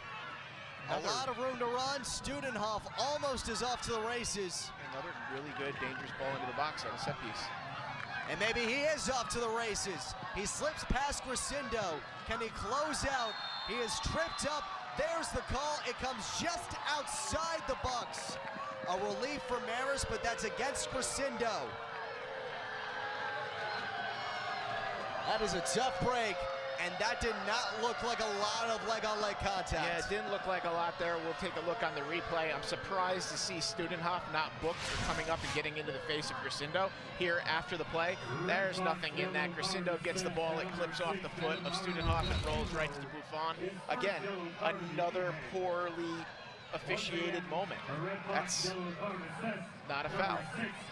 Second yellow card of the season on Grisindo. But again, I was alluding earlier to the danger that some of these Marist players are getting in. Add Adam Rustami to the list of players coming into the night who already had 3 yellows to their name. Yeah, and Kyle Evans hasn't even been playing the last few matches. It's a lot of guys in danger of being suspended, and then you couple that with a 2-game suspension from Jared Julo. You can't afford to be missing another player. Yeboah right into the back of her body, but it will be a corner. Yeah, tried to catch Buffon, leaning towards that back post. See how long it takes for the referee to blow his whistle and stop the clock here. He already had it in his mouth. He was ready to do it. Musu, near post, caught a foot, but not a good one. It's into the Manhattan bench. Yeah, they're not going to help get the ball. Ronan O'Brien subs on, replacing Henry Hamilton, who's done a lot of work box to box tonight. Boyce to throw. It's Yeboah. Daher boots it away.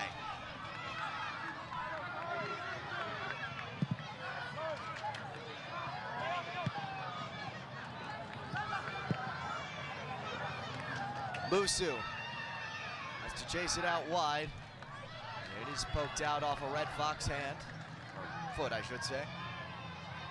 Marist poised to bring Rustami and Morel back into the match. Worth noting, as a matter of caution, Rustami already has a yellow card tonight.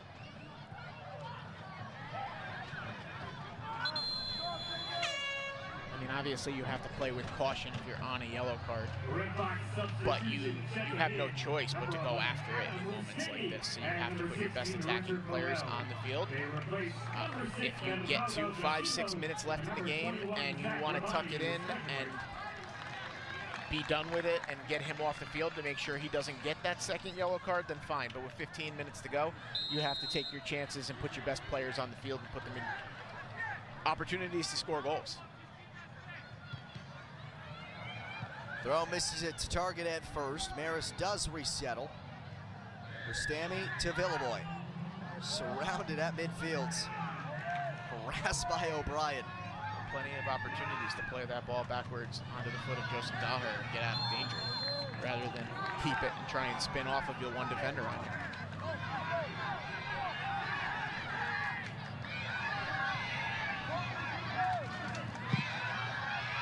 Salguero passes hard cross the fields.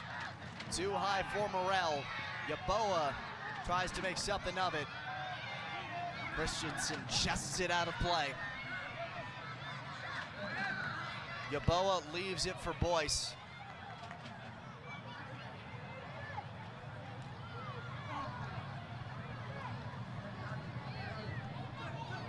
Studenhoff hits O'Brien in stride. How does Studenhoff get that wide open inside the final 30 yards of the field? It's a great question. A lot of space given to a guy who already has 3 goals tonight. Cross in, Guianza heads it out. Villeboy on it.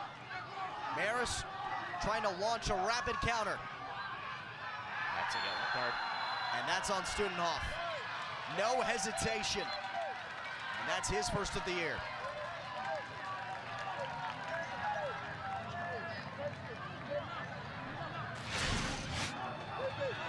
You can see here Rustami with a step. There's no intent on the ball there whatsoever. Studenhoff just trying to chop him down. He knows he's drawing a yellow card. 5th yellow card of the match against Manhattan. And Studenhoff relishing in the villain role as the Tenny crowd gives him the boos when his name is announced. He'll take the anti-hero title. Back up in the air after a failed entry into the box. Guianza gets to it. Montoots. Roller in. Almost settled. Batted down by Jones for a second. And the center back's creating a real opportunity there. Another entry. Jones goes to punch it. And another ball downfield for Studenhoff. He's against Daher. That's a massive size mismatch. But he does play keep away successfully. Good work there from Daher to keep his body positioning and defend that away. That is a difference of 8 inches and 60 pounds. Yeah, but you see that it can be done. You see that he can use his body shape to keep the ball away from him. And you see here Guianza and Montout combining. Bacage there able to get one into the box, but nobody home to be able to push one into the back of the net. 12:45 to go. Marist has the free kick in a good position and inches away from cutting the deficit in half. Skylar Cunha, who had come off earlier, re-enters the match for Villeboy. Yeah, that's a necessary sub for the possession. Believe it was Montout that ultimately got his head on the ball. Looks like the referee's not allowing this substitution. And it's not, it's Sanchez again flashing through the middle behind Montout with another great opportunity on his head. Sanchez really the only one that's created one of those dynamic runs in the box. Had the opportunity at 2 tonight in the back of the net.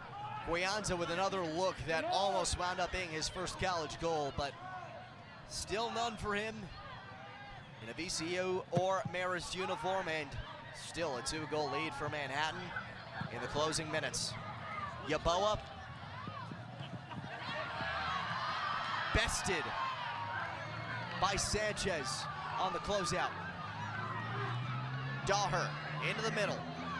Morel leaves way, and now Sanchez has a lane in a chase down with Boyce. And Marist has corner kick number 13 incoming. For a second, I thought you were going to say 30, and it wouldn't have been too far off.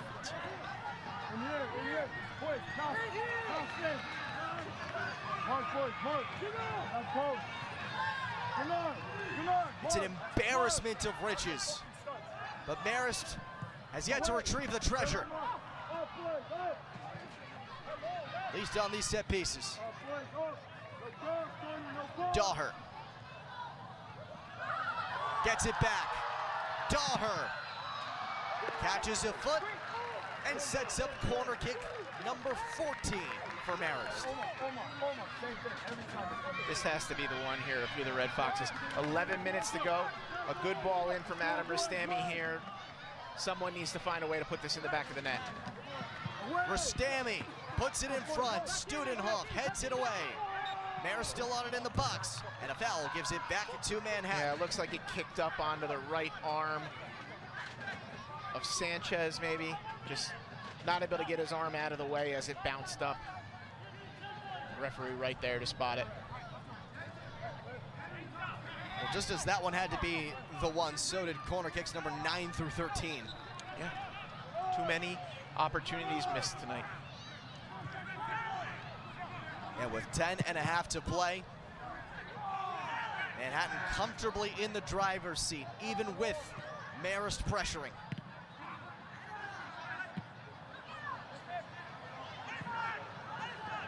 Yeboah draws some heat from Daher. Marist back in control. Christensen off to his left. Now Rastami easily taken off by Musu. Waiting to break out. The flag comes up. A really interesting time for Sane to attempt the bicycle kick out of the back defensively. You want to attempt to be as simple as possible so that your error is not going to lead to a Marist goal scoring opportunity, but nothing came of it, so I guess no harm, no foul.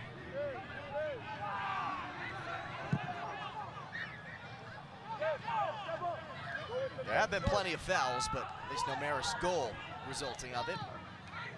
All three Manhattan goals, courtesy of Gunnar Studenhoff. Richard Morel, the lone Red Fox tally. Less than 10 minutes for Marist to get back in this. And Daher's pass does not find Morel. That's the theme of tonight. The Marist player's pass does not find another Marist Daher player. frustrated, has to be careful. Has to be careful, he's got a yellow. And rightly so, Albion Bakaj stepping in to diffuse the situation a little bit, push the referee away from Daher.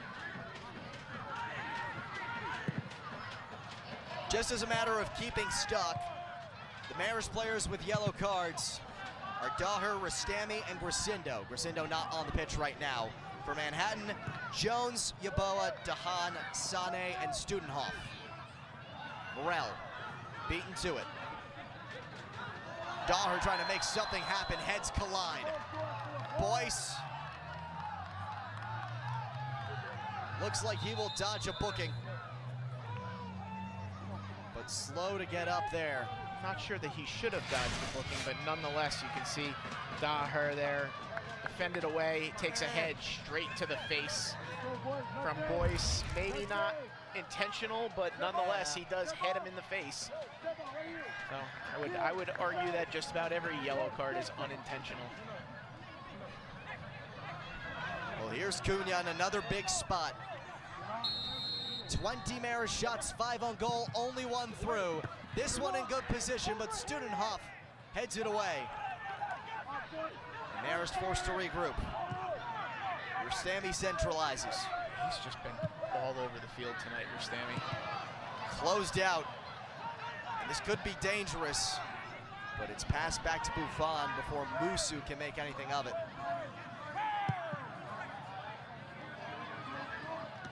Big boot. Sanchez a little lucky there. That looked like it caught his right arm. Head for Montoute playing up. Montoute in the middle. Rotates to Daher. Joseph Daher for Sanchez. Tackled in the box. Points to the spot. PK incoming.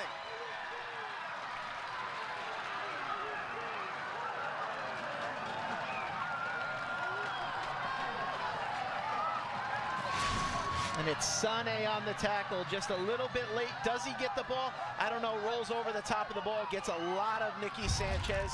I can see that one going either way, but a lot of contact there on Nicky Sanchez, and the referee calls it as a penalty. I can't disagree with that one, but I also could have agreed with it being the other way too and not being a foul. That's one of those in-between ones. Ticky-tack situation. We'll get one more look. This is the closest look. And You can see there, it looks like Sanchez and Sane get to the ball at the exact same time. I don't know. That's a tight one. Like I said, if we had VAR tonight, I'm not sure it's overturning it, but it definitely would not have made it a penalty if it wasn't called. I would tend to agree. Looked more on second review like a trip over the ball more than a tackle, but nonetheless, Skylar Cunha, who missed the first Marist PK opportunity late against Niagara last week, has a chance to avenge that against the freshman keeper Lucas Jones. Jones has stopped 4 of 5 tonight. He has yet to face a PK in his college career, his first big test.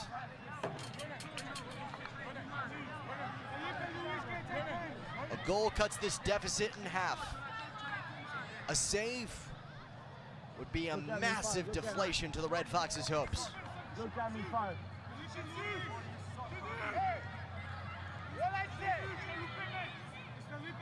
Cunha readies. And we have a one-goal game. Obviously, redemption on the mind for Skylar Cunha as he steps up with an opportunity to bring his team back. Waits as long as he can, forces Jones to dive early, and just slots this one home. Cool and casual as you like, right down the middle of the goal. And we have a one-goal game here with 7.5 to go. Second goal of the season for the sophomore from New Jersey.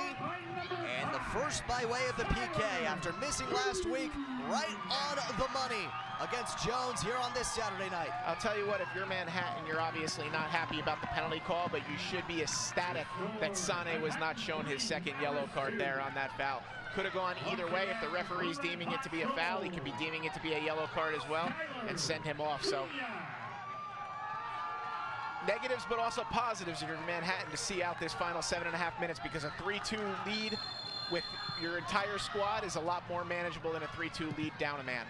And you mentioned it, I was looking to see if the card was going to come out on Sunday. I think a yellow card would have been pretty weak, but usually on those fouls in the box, it does come out. Right, and it feels sort of like a makeup call. The referee saying, yeah, you're right, Jones probably should have been red carded early on. Let me give you a lifeline by giving you this call here. Probably one of the softer penalties. I'm sure Manhattan will be feeling that way. I'm sure Red Fox fans will say that was clear as day a penalty, but I think they're lucky to not see a yellow card on any penalty call. With 7 minutes to go, an opening for Studenhof. Montoots expertly closes him out. All right, so if there's a weakness for Studenhof, I think we found it tonight, and that's his ability to chip the ball over the top of the goalkeeper one-on-one situations. One time caught iron, that time catching nothing. Marist was down 3-0 in the 57th minute. In the 62nd, Morel got one back. Just moments ago in the 83rd, Cunha delivered the PK to slice the deficit back down to 1. Time's running low, but Marist might be in position, just might be, to escape with the points.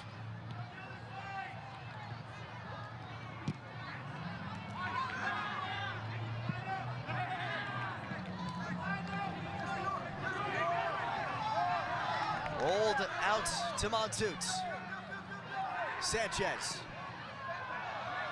Dices away from Lima. Back to Sanchez. Off the nice feed from Morel. Sanchez loses the handle. Sane tries to usher it out of play. Yeah, it looks like you got Sanchez for a foul there, trying to get around Sane. And that it is. But if anything, almost a better outcome. That's now a free kick from deep range. And it's going to draw Jones out of the goal, too. So a loose pass here could create an opportunity for the Red Foxes. Probably prefer that to be a goal kick if you're Manhattan. Marist has certainly delivered in this second half. But within those 3 Manhattan shots on goal are 2 of their 3 goals.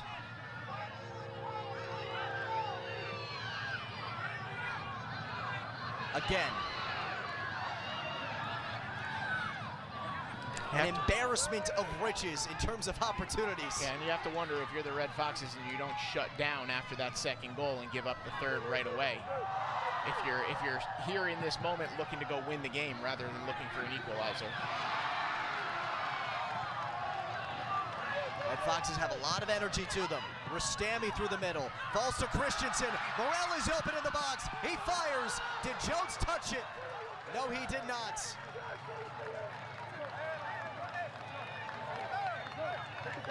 Little bit aggressive there, trying to shove Jones back to position to get the goal kickoff. Kaj has to be a bit careful. Tough to tell there. As does Jones. Kaj looked to give him the push towards the goal kick spot. Just trying to be helpful, right? In a way. Studenhoff. Offsides, no? Looked like he was not called offside. Looked 4 or 5 yards behind the play. But it doesn't come. Ball don't lie though. Nope. 3.5 minutes to go get one if you're the Red Foxes. At this point, it's all or nothing. There's no difference between losing 3-2 and losing 4-2, so you send your numbers forward. Morel does a great job to keep that in, but it's going to roll. Jones did not need to save that.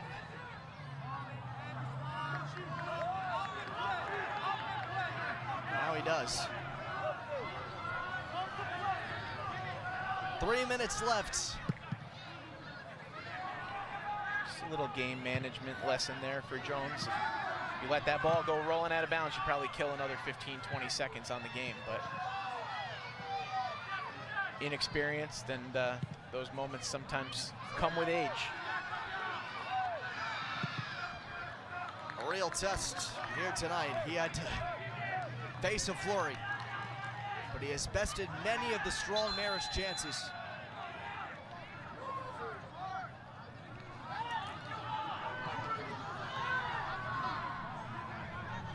Marist starting to get aggressive on the bench, ordering the stopping of the clock when it's warranted. In defense, the referee didn't do a very good job of turning towards the press box to show that the clock was being stopped. And now play will stop as that ball hit Franco Silva. And the clock is still running.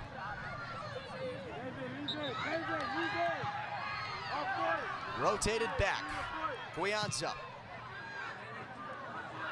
It's Sanchez. Dahlherd trying to get fancy with it. Boyce chips it into the Red Fox bench. Quick re-entry. Montoots. Off his foot. Yeah, just too much there to keep it under control for Montoot.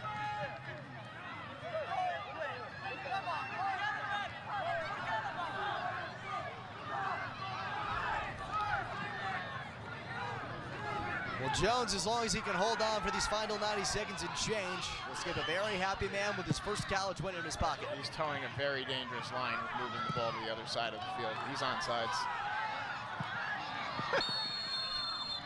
No, he's not. That time he's not. It looked pretty clear as day that Sanchez kept him on by a yard or two. 1:15 to go. Buffon. Nobody challenging the ball. Falls at Lima's feet. 1 minute to go. PA announcer Will Rosen issues that command, and now the Red Foxes get into high gear. And now a massive boot the other way by Aki. Guianza goes back to it. Sane now he's onside. into open space. A chase down between Rustami and Studenhoff. And Studenhoff 0 for 3 on the chip. Oh, so close. 20 seconds to go. Cunha ambles. A YOLO ball out to the top. Falls in front of Morel, but Jones gets there first. Marist answers late with 2 in a row, but it is the Jaspers that move to 3-0 with a 3-2 victory on the road here in Poughkeepsie. Still perfect in conference play. The Jaspers sit atop the table following tonight's win. Marist, meanwhile, its first conference loss, moves to 1-1-1. What a game, Dan. Yeah, absolutely. Back and forth affair. This game had just about everything in it. Goals, potential red cards, fouls, yellow cards, goal scoring opportunities, beauties. It's just what you want on a Saturday night in MAC action. The loss puts Marist at 3-4-2 overall. Manhattan, the win at 3-4-2 overall as well. Manhattan next up. Home match against Ryder next weekend. Meanwhile, the Red Foxes hit the road to take on Mount St. Mary's. Their next home match will be 2 Wednesdays from now against Quinnipiac.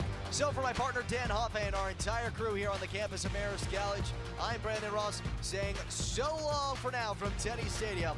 One more time.